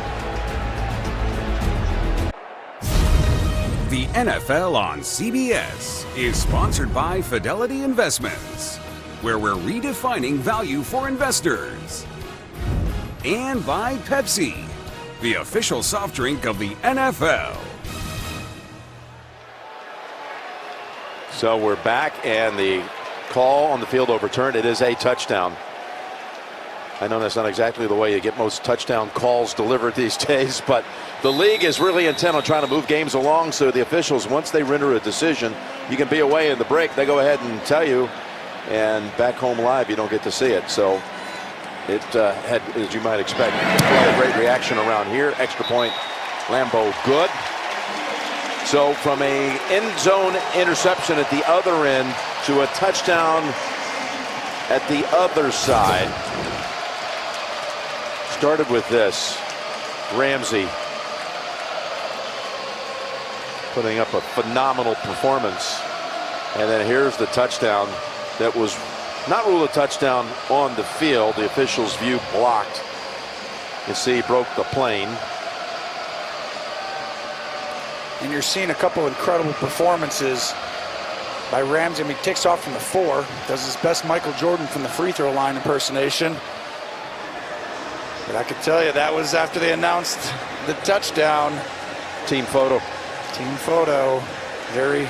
He's not exactly the guy you think would look like Marcus Allen soaring across the goal line. You know what I mean? You think more ground and pound, but that was really telling. Yeah, it was. What he's able to do. And it shows you him and Ramsey, both their abilities, their unique, athletic abilities with their drive and commitment. I mean, it can really change one side of the ball, and you're seeing it today. Switzer to the 22. You actually, during the break, were wondering if they might go for 2. Well, I said you could. You could think about it right there. It just depends. I mean, to me, I'm always under the impression, when I go against a great quarterback, I always want that third. I want to be up 3 scores. I mean, if you're up 2 and you have a chance, I get it. They can go for 2. They got to go for 2 twice now. And, the analytics will tell you that's probably, I don't know. I don't even want to guess on what that one would say. But I'm always under the impression I'm going to have a great 2-point play that I feel great about. And if I have a great one, that's when I would use it in that situation. 16 and 17 is a big difference this late in the game. You saw Doug Marrone, who's won both of his challenges in this game, so they are entitled to another one if they need it. Flag out and play whistle dead. Yeah, it's going to be a false start, I think. Part of the snap, false start, number 66. Offense, 5-yard penalty, still first down.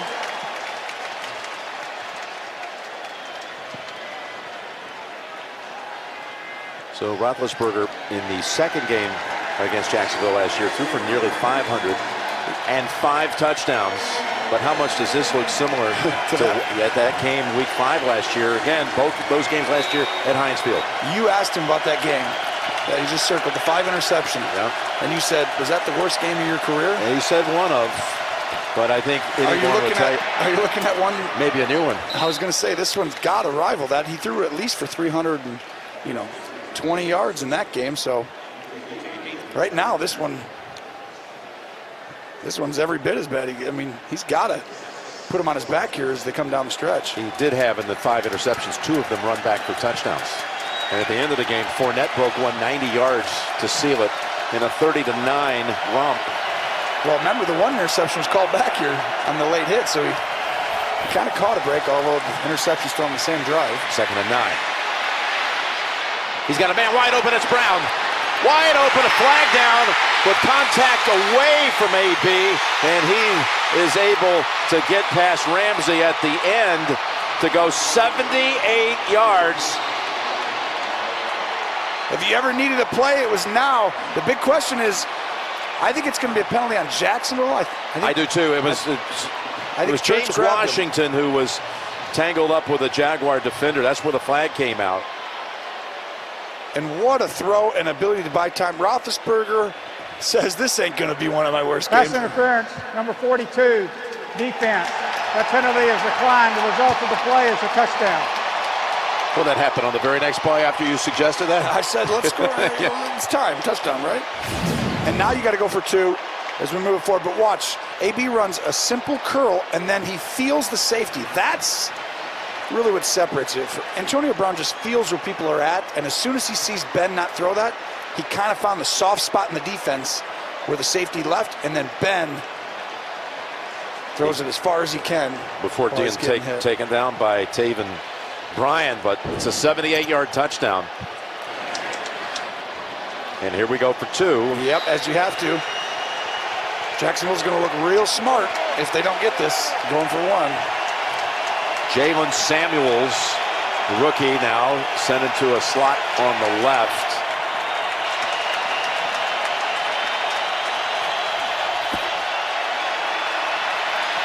Ball tipped at the line and incomplete.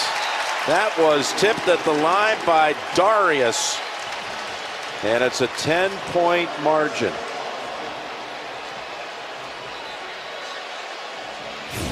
Well, they had an opportunity. He's looking over the ball. He's going to look off and then fired over the ball right there, which would have been real tight. And I think if McDonald would have caught it on the rebound, he was still outside of the end zone, would not have been to 2. Brown, by the way, has now caught a touchdown in 8 straight games. Well, now, what happened here defensively again? Well, you're going to see the safety. He's in cover 4, we call it. That means he's got deep fourth. And AB's going to come up, stop. And when he goes in, AB goes back. Stop, and now go. There's nobody in that deep quarter, we call it. Cover 4, 4 guys deep. Sometimes you play cover 2 on one side of the field, but that side was 4, and you can't do that.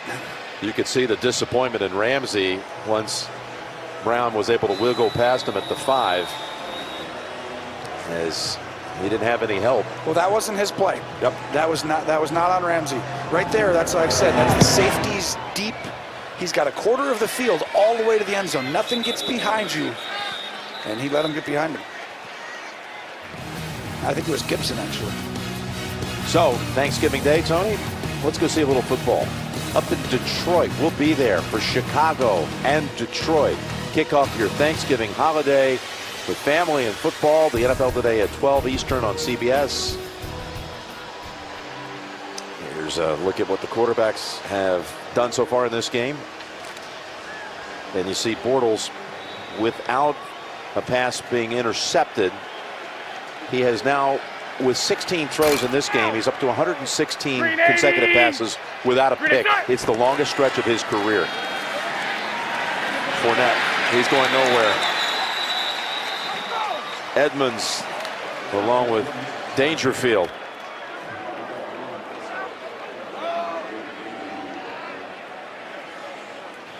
Well, this is how you're going to slow the run down a little bit, is the edge rushers need to collapse this They can't go upfield. So look at how they both collapse down inside. So now you got to get real skinny if you're Fournette and there's no cut anywhere else. Watt goes down and he says, I can't take on the quarterback. That makes Fournette go straight. There's no cut. And so now all of a sudden everyone else has a chance to get there. Final half minute of the third quarter. 2nd and 10. Back to Fournette, and again, that Steeler front is on him, including Cam Hayward. Loss of 1. Jacksonville should take this down all the way to the quarter. Pittsburgh doing exactly what they need to do. The momentum is shifting a little bit. Got to get off the field on 3rd down.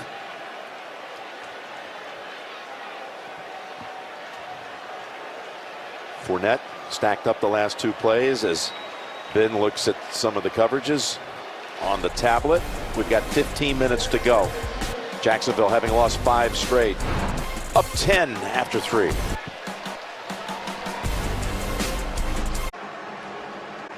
All right, we're starting the 4th quarter in Jacksonville, and the Jags have 3rd and 11. Well, they got 2 guys next to Bortles. That means they want to be aggressive. You're blocking. You're blocking. We're going to go ahead and take a shot outside if they're blitzing. You got to pick them up off the edge. And they do. Bortles' pass goes to Yelton. He's not going to get to the first as hard as he tries. And the Steelers will get the football back. I like him being aggressive, though. That tells me that at least we're going to try and take a shot down the field. And Bortles took the check down when he saw the coverage versus it.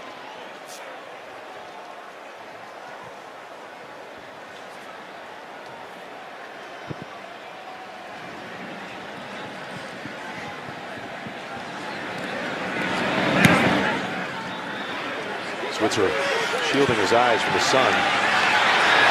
Oh, what a play down the field by Chark. Chark brings him down. He has had some great plays on special teams. Well, this is what you love out of your wide receivers. Complete great effort and finish the play with a tackle. You start talking about the ramifications of this game for Pittsburgh's sake. 6-2-1. You start thinking down the road, seeding and everything. Yep. You know, you're always trying to make sure you're staying on the right side of it in a matchup against the likes of New England. You know what's funny is, like, when you play, you just think about this week sometimes, and then it starts creeping as the season goes on. But I know you start thinking about seeding in week 2 or 3. That's true, I do. You're like, Guilty. so how does this affect Guilty. you in January? But, you know, you're exactly right. I mean, over all these years, Pittsburgh does not want to go to New England. I mean, it is an advantage if you can get people at your home field, especially if you have a good defense. We've got a 1st down and 10 from the 17 over to Brian, and he stiff arms Ramsey, gain of 3. Now, they've got some December schedule coming up. We're going to be with them next week.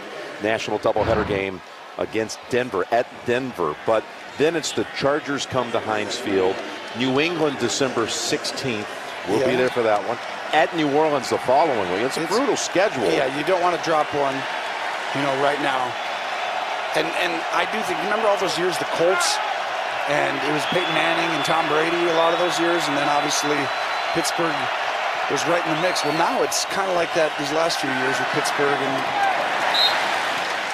New England. And Roethlisberger saw the corner come jetting in, and he throws it in the dirt almost on purpose there. Like, you almost feel like, oh, he might get to that ball, so you kind of hang on at the last second. 3rd and 7 coming up. So you're going to see him. He sees that guy and he's like, oh, no, I should stop. So he kind of stops himself, and the ball just comes off. We thought the Steelers, on the heels of that home run, the previous possession, might come out and establish a little something. They need to pick up a first here.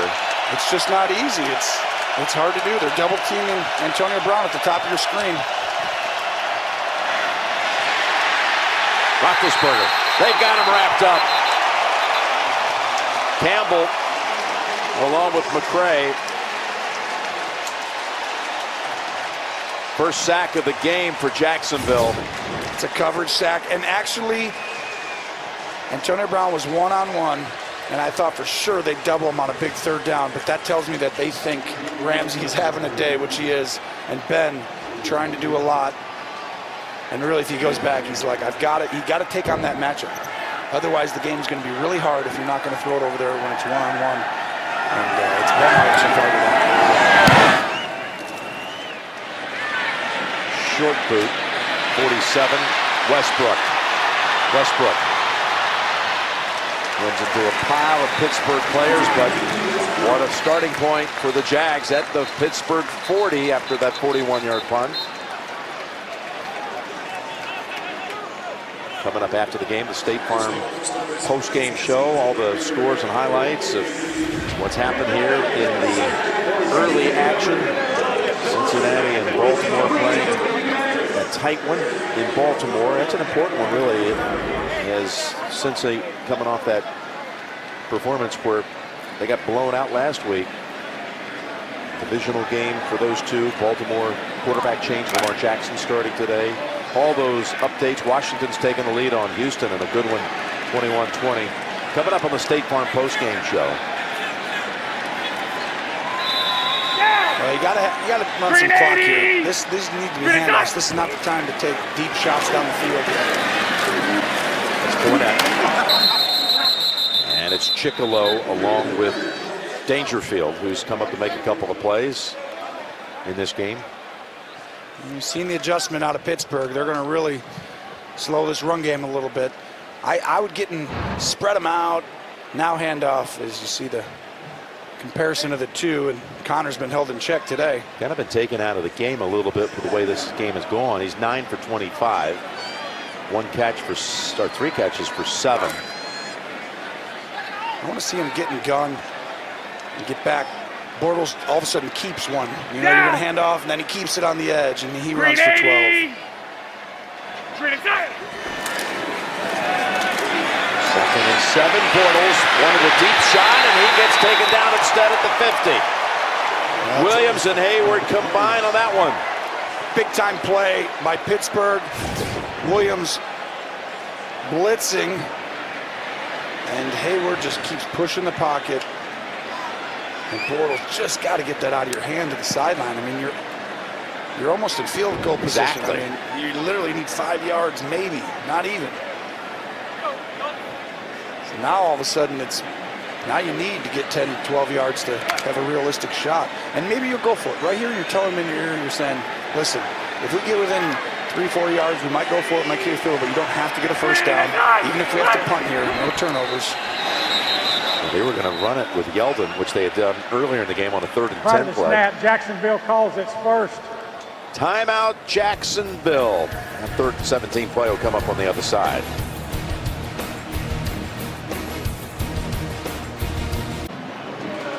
Coming out of a Jacksonville timeout, what will they do on 3rd and 17? Well, it depends on the formation. I'm going to look at the formation. When you get with the two people, the tight end, this is just going to be a run. When you motion these type of things, you're just got to throw it really deep.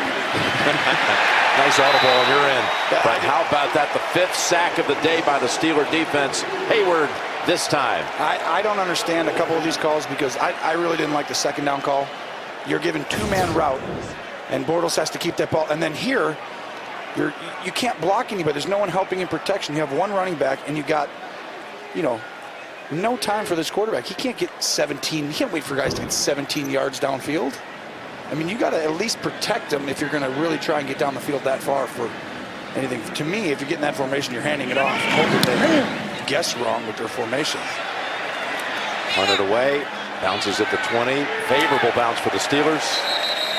Bohannon finally fields it near the 28. Just a 27-yard punt. This defense, just a superb effort. They gave up the one big play to AB, but other than that, I mean, who else has done this against Pittsburgh? Led by Jalen Ramsey's efforts. Well, you see the incredible zone play, then you see the great play where he's outside leverage, and really the exact same play where he's outside leverage and then leaps over and comes, and then here on the sack, it was one-on-one. I thought they'd double him. Ben's going to have to go at that matchup when he gets one-on-one, and he's going to have to trust it. He's got to trust Antonio Brown to go win on the outside one-on-one against Ramsey at some point here for them to come back and win this football game.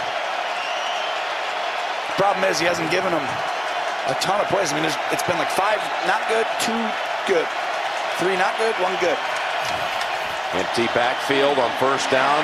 Pressure, jump pass, caught. Switzer gets off the ground, and that allows him to pick up the first down on that scamper after the catch.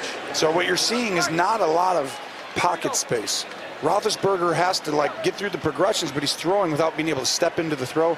If you just throw the ball outside the numbers one-on-one, you'll have an opportunity. Right up top, same thing again. Watch the safety. If he stays down there, you're gonna have to win the game. If he goes back, then you move to the other side of the field. Looking the other way. And that's Smith-Schuster with the gain of about 6. That's 3 catches for Smith-Schuster today. So Roethlisberger's eyes at the snap are going to look at that safety and see if he's going to AB. If he does, he goes the other way. If he doesn't, he's probably going to stay there. Matchup up top. Find the safety where he's at. He looks like he's one-on-one right now. That's Ramsey on Brown. Safety's in the middle of the field in your screen. They go no huddle, but they're not in a rush. There's a pass sidearm for a first down back to Juju Smith-Schuster. So it's just a fake handoff. And Boye almost took that out. He's had a fine game as well. 4 catches for Juju for 30. So just keep watching the same thing. Roethlisberger's looking to the right and seeing. And now it's not on Ramsey. He's got it on Boye. Ooh, they might. No safety on that side of the field. Nope, it's all wide open. Coming that side, and look at Boye come right back up, close in, and knock it down incomplete. Oh, that's a fantastic play. You see him come downhill and reach out. Almost even get to it. Not quite the separation Brown's used to having this day. It's been tight coverage throughout the day, all day. 2nd and 10. Brown with 3 catches for 88, 78 on 1 play.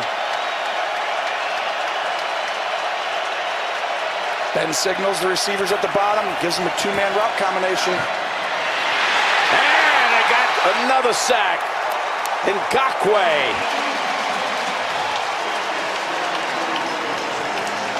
So Roethlisberger signals a slant to AB. So he's going to come right in here. The problem is, watch the inside backers throw to the right. They take that away. And Miles Jack comes from the other side of the field. And it allows time for Ngakoue to win the one-on-one match.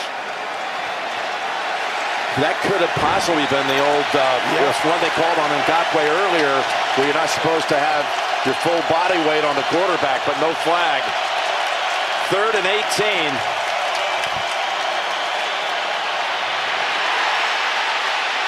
Spinning away. Throwing.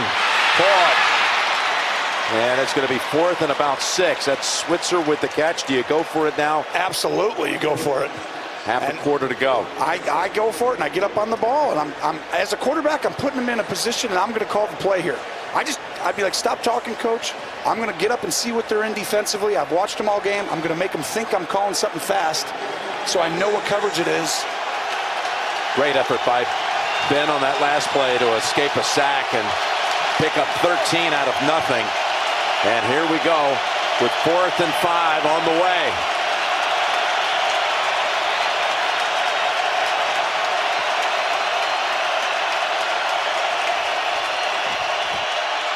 Looking for options. Pass. Knocked out of the hands of Connor by Ramsey. Who else? Or did Connor just drop it? He just dropped it, but Roethlisberger does a great job finding the only guy open on the play. And you see defense coordinator Todd Wash. We did it.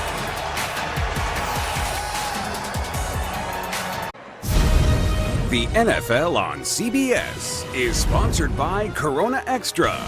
Find your beach. Verizon, the best unlimited is on Verizon, America's most awarded network.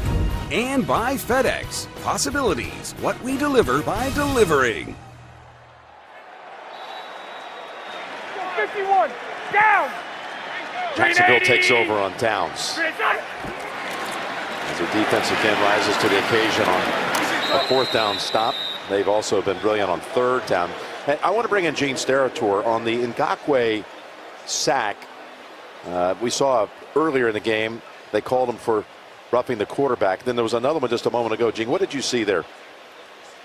I think staying with the consistency, as you alluded to, Jim, and the foul previously that was called for roughing, this is the majority of weight on a quarterback, and I think we can even see a little extra oomph by the defender when that quarterback is just beginning to hit the ground. I think they would support roughing the passer on that play. And make myself clear, I may have not said it right, but that was not called on that second time. That led to the sack of Roethlisberger, 2nd and 11. And Fournette's having a harder time sledding here in the second half. Thank you, Gene. No gain, so 3rd down and long coming up.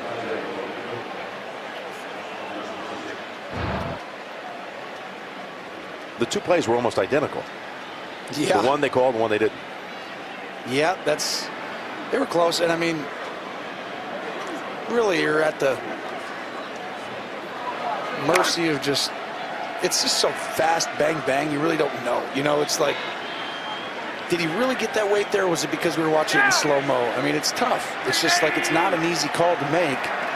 And it's at that discretion of the guy who's right there watching. 3rd and 11, batted down. That was Hargrave. He's had quite a game here today. Yeah, he's very short series for the Jaguars as we approach the 5-minute mark. But this is why Jacksonville just isn't the same as last year. And the defense is playing unbelievable today for sure. This is an outstanding performance, and they're running the ball really well, but they can't protect the quarterback. I mean, he has to throw the ball instantly, and it's just hard because everything's getting tight. Punt to Switzer, their catch. And just faked it as it went over his head. Did a great job acting. Yeah, he got us. He sure did. And he may have gotten the Gunners who could have maybe downed it. Last chance for Pittsburgh. Coming up. Here it comes.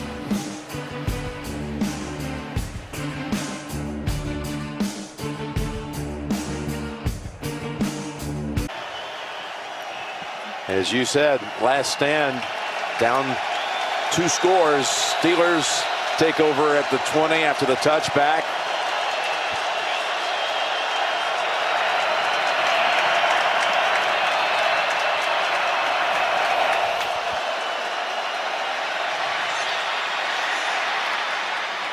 Gets it to Connor, and we do. No, I thought I saw a marker. There is no marker. That's a gain of 5. And Connor has been really held in check today, Tony. That's his 4th catch, but only a total of 12 yards, 37 total scrimmage yards. He's been averaging 152 scrimmage yards per game during the 5-game win streak. He's 115 off that. Wow. Got to give Jacksonville credit for that. Todd Wash put a great plan together today. 2nd and 5. AP slants, picks it up, hurdles over his own man Foster, and he's within a yard of the first, and a flag comes in at the end. Did we get another late hit like when he's on the ground? It happened right at the end. Is it a face mask maybe? Personal foul, face mask, number 50, defense, 15-yard penalty. 2nd personal foul call of the game on Telvin Smith. Smith, 50, coming from behind, who got the late one before, can't control. No, that's actually Ramsey. They called it on Smith, but it was actually on Jalen Ramsey. Did they go 15 yards on that? They did. That's not a 15-yard. It sure wasn't. All right, Pittsburgh has life.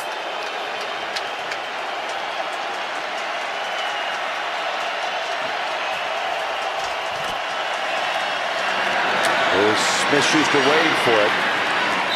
He's got 9.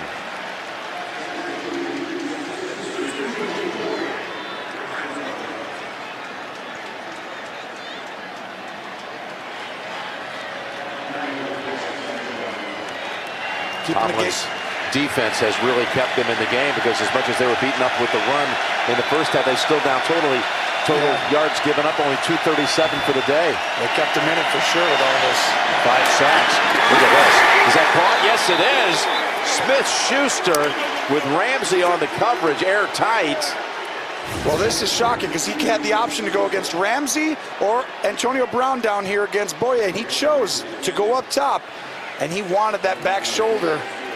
And he's trusting Smith-Schuster right there with a perfect throw by Roethlisberger and another really wonderful catch. I mean, there's nothing there, but he managed to figure out a way to pull it in. 21 gained. First down, 26. Wide open. Smith-Schuster again, and he's got 9 more. He's not worried about the matchup. He's going to Smith-Schuster, and he's just going to come down and throw this. And that's what happens. Ramsey once in a while just plays off 10, 12 yards and thinks, okay, I'm taking a break. I got to get a breather. As you can tell, he's breathing a little bit.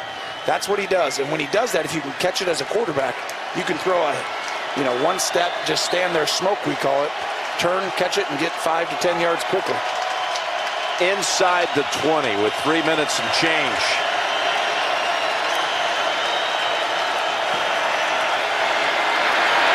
End zone down and too high. Went right back again to Smith-Schuster.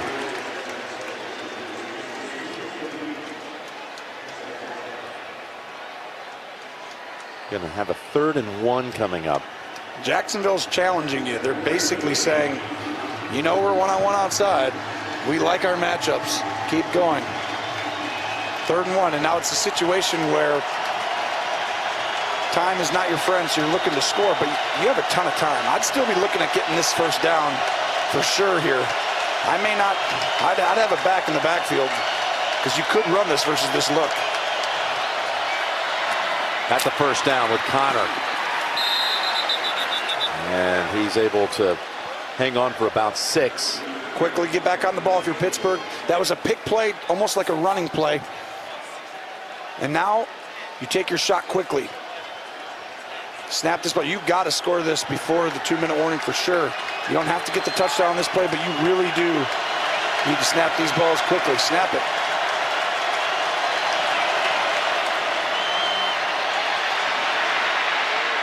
Pass. Pulled down. Touchdown. McDonald.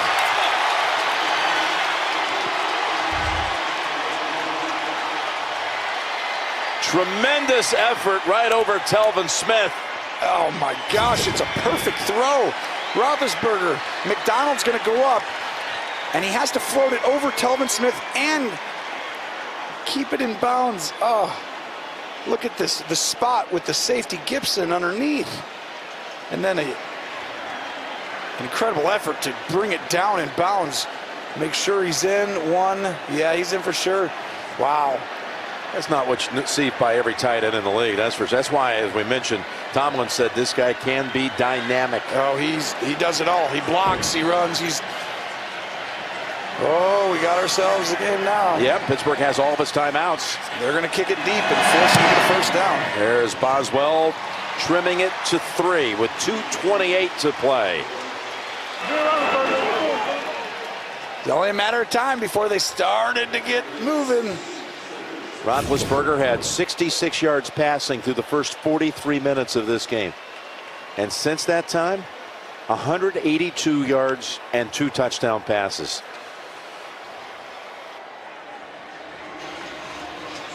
Again, grounded for the first, well, more than a quarter and a half, almost through, not more than 2.5 quarters, almost 3 quarters. And now he's gotten the Steelers back into this game. And you do believe that the way that they have completely halted anything that Jacksonville was doing in the first half as far as running the football. You go ahead and kick it away here? To me, if you're Jacksonville now, it's like they should have played a little bit smarter earlier at different times. Now, you've got to be aggressive. Now, I don't mean get into pass formations and try and block them just because you might be able to do it this time. I'm saying you get in run looks and you come right out now, and now you're throwing fullback in the flat. I mean, things like that. This should not be an onside kick. They should kick this down the field. You've got to feel strongly, if you're Mike Tomlin, about your defense to get off the field. You don't even need a 3 and out if you have to. They could get one first down and you still get it back. Kind of a pooch kickoff back to the 8 for Westbrook. He's hammered near the 25. This defense has forced 3 consecutive 3 and outs. Matakevich back on the kickoff coverage. So right now, you know they've adjusted to the run game that you've done throughout the first 3 quarters. You've seen it play out these last 3 possessions. Now if I get in gun, I'm handing it off from gun, or I'm keeping it like the quarterback keeper that has been just dying to be used today at the right moment. Or you fake this right here and you get a fullback in the flat, something quick. But I have a feeling they're going to trust their run game. And it's Fournette. Tries to find a seam. He's got 4. Quick timeout coming. No. Yeah, you should. Timeout. Yeah, you should have used it there. Just because you never know if the other team's going to pass. So you use it instead of the 2-minute just strictly because if they come out and throw it now twice, you have more time. Could have had that timeout somewhere around the 2:18 to 20 mark. We're at 2-minute warning.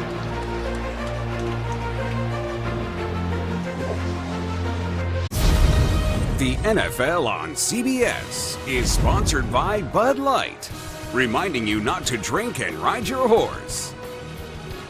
And by USAA, official NFL salute to service partner.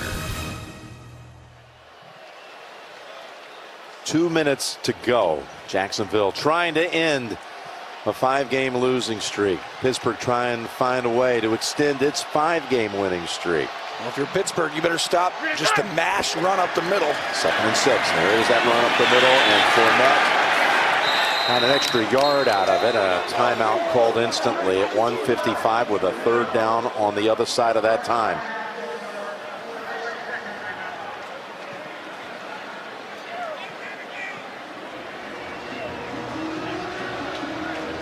Here we go. Pittsburgh usually is blitzing right here, but in this specific game, they're getting so much pressure with their front 4, they haven't had to as much on these 3rd downs. I think they're going to stick with the same philosophy here. And if I'm Jacksonville, I am using Bortles' legs right here.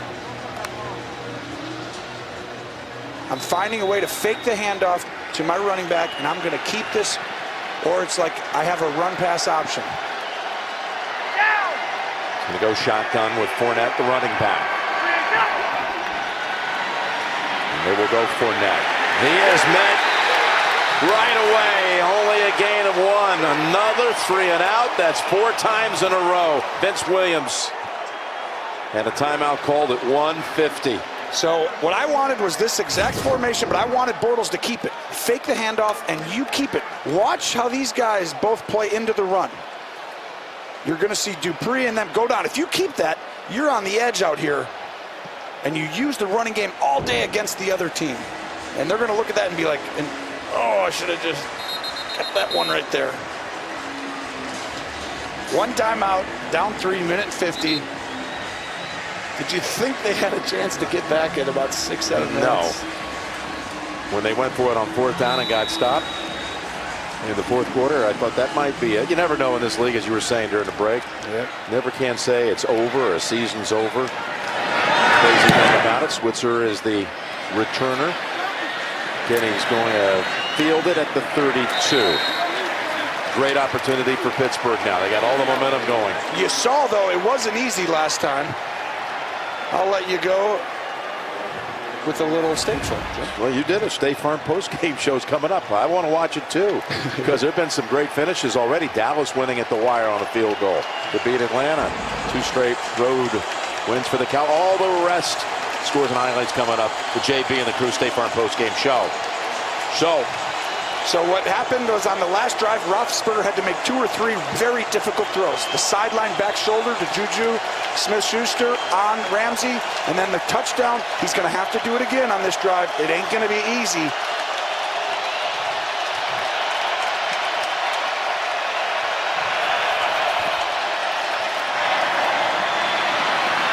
Catch by Connor and out of bounds after about 7.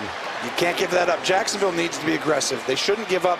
What you do here as a D coordinator, that a lot of the time is you're like, okay, we're going to play safe until they get past midfield, and then we'll protect the field goal. Yeah, he changed it already. Todd Wash, the D coordinator, He's lining up and saying, we're man-to-man outside. You can take your shot either side, but we're going to line up and trust our guys. Pass down the field, and it is pulled down. What a catch by Smith-Schuster. And now you got a ton of time. Don't clock this. You're already in field goal range. You call a play here. See, Ben, don't clock it.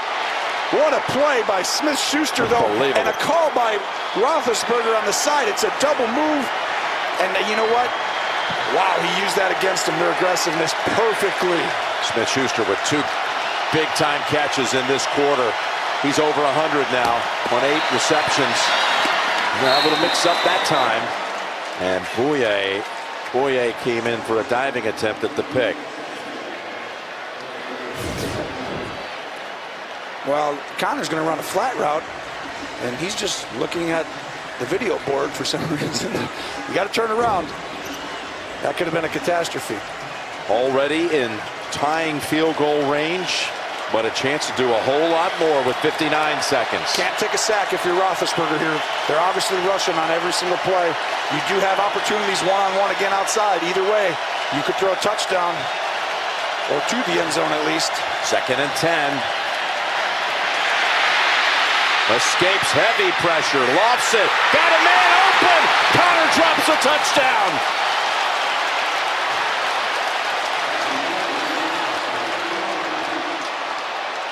Roethlisberger, a couple of his best plays in this game have been the escape and throw to Connor, and Connor just turns his head. Too early. Just look at, he's going to turn his head. Like, I got this. Wait, who's out here? Oh no, he took his eye off it. You can't do that. Incredible. Would have. That's almost the game right there. Jacksonville would obviously have a chance. But boy, Pittsburgh, you had the lead right there. Yes, you did. Now you've got a 3rd and 10. No sacks. Pass. Brown down to the 3 with Ramsey on the coverage. Stay calm. What a throw. Take your time. Walk up.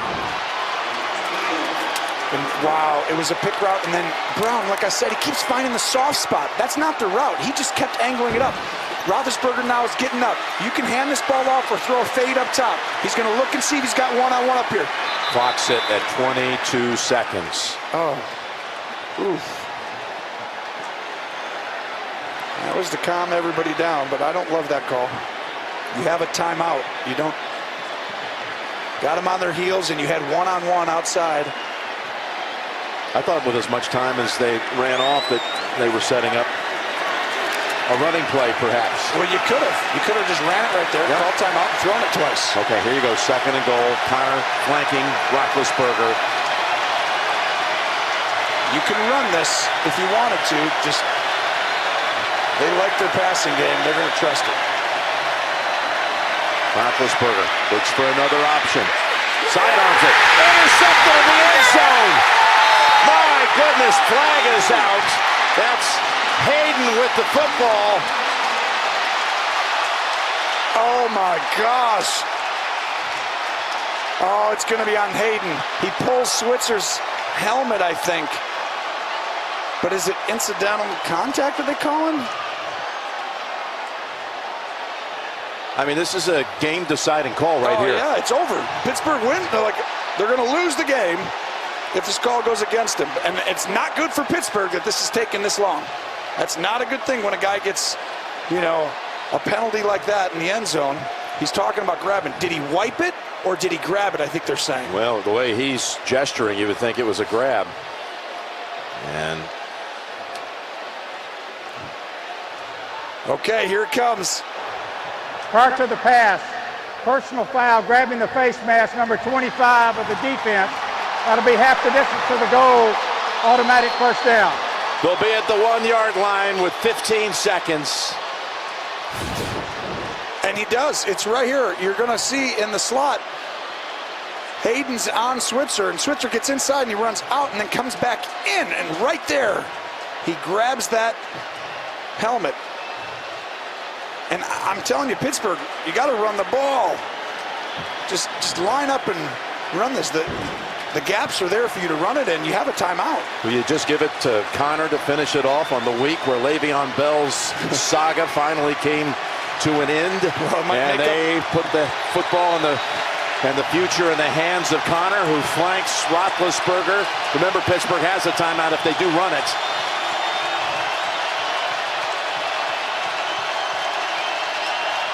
Going up top. Going up top, Roethlisberger. All kinds of time. Now he'll throw it away with another flag in the corner of the end zone.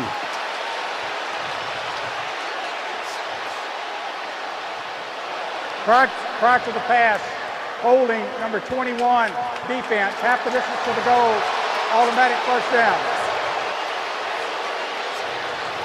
If you're not going to throw a fade because you don't trust it, right? Because you got Ramsey, then you're going to have to, you're one-on-one outside. And they're holding you. And that's a good call. That's definitely a penalty. You could really call it on multiple people. But if I'm Pittsburgh, it's going to be hard if you're not going to throw a fade versus that coverage. Just hand the ball off. You have a timeout. So it all comes down to the final 8 seconds. Jacksonville in this game, for those just joining us, led at one time 16-0. Pittsburgh on a 5-game win streak, marching down the field for the second time in this quarter. They've got a first and goal, a foot away. Roethlisberger's bounced back from a dreadful performance most of the way, coming up big. Running like an option, going to keep it, dives! Did he break it? Yes, he did! Touchdown, Pittsburgh!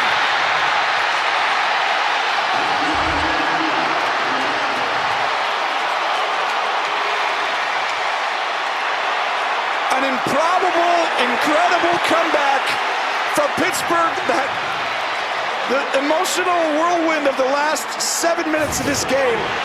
And the tight end, it's a flip to him, and Roethlisberger sees he's covered, and he's got to make a play.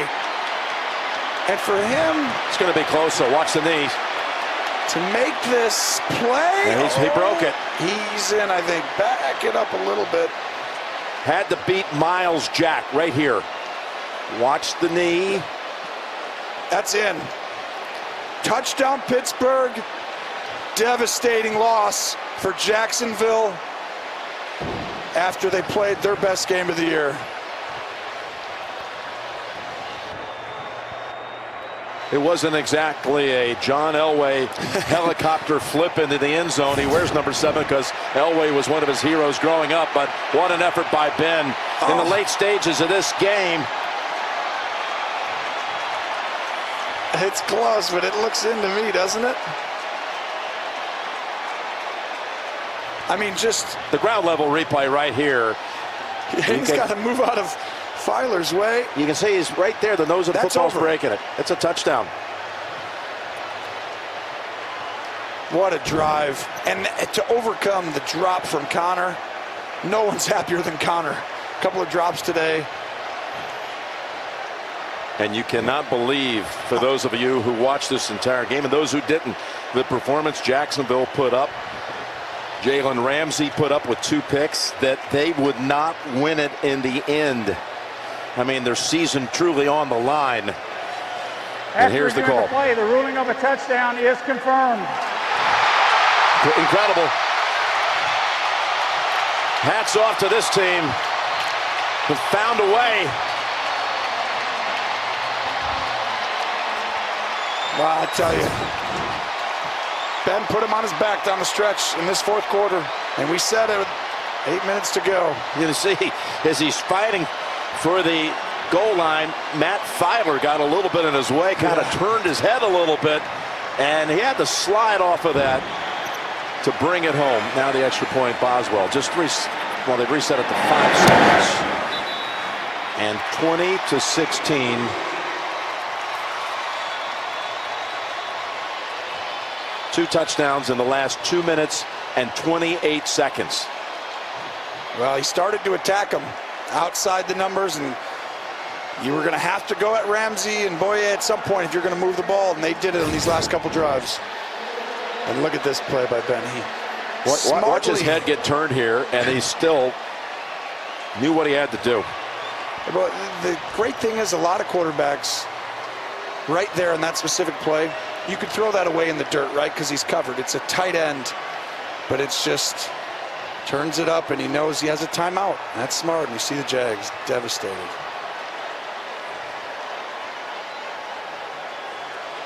Big Ben knows, boy, this game can turn fast. And this game could have such big effects as far as how this team goes the rest of the way. Yeah. They're on their way to 7-2-1 and a 6-game win streak. Even the coach, Mike Tomlin, saying last night he liked the fact, he said that we've absorbed negativity and grown from it. Talking about a whole series of things. Some discontent that people felt early in the season may have harnessed the squad. Of course, the Le'Veon Bell situation that never went away, even though they said they'd forgotten about it for a long time. It was a constant reminder. And now to come back in this game from 16 down on the road to a team that had beaten you twice last year and knocked you out of the playoffs. Sometimes styles are tough. This is just a matchup you can tell it's going to make it tough on them every time they play. But, I mean, just heartbreaking for Jacksonville and unbelievable for Pittsburgh. Jacksonville, with 2 minutes to go in the third quarter, led 16-0. And from that point, Roethlisberger threw for 248 yards. A couple of touchdown passes. And he ran for one. That's, when you get a franchise quarterback, you get a Hall of Fame quarterback, they're never out of the game, and that's showed that today, and it was tough. That's one of the, to me, that's one of the best performances, simply because it's hard when everything's against you. I mean, he literally threw 5 interceptions, 3 and then 2 that got called back.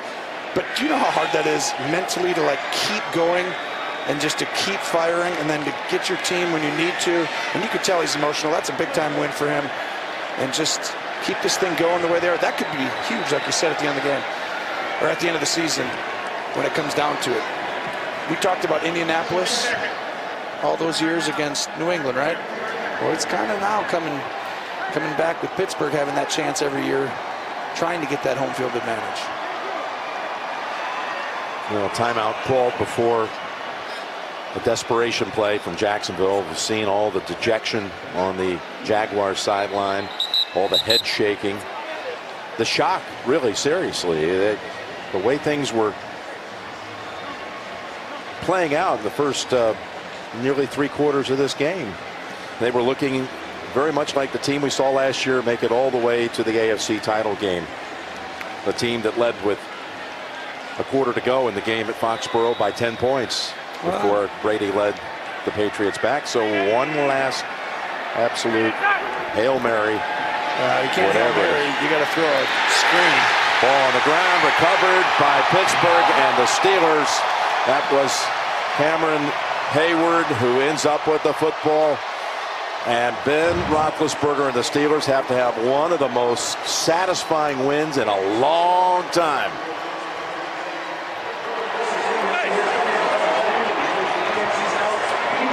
It's a mentally tough group to come back and win that game. These games pay dividends down the road for you mentally because your team never thinks you're out of it.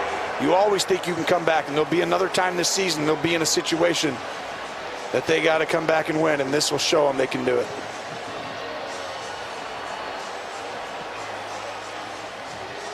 Pittsburgh 7-2-1. Baltimore and Cincinnati are both 5-5. The Ravens won that game 24-21.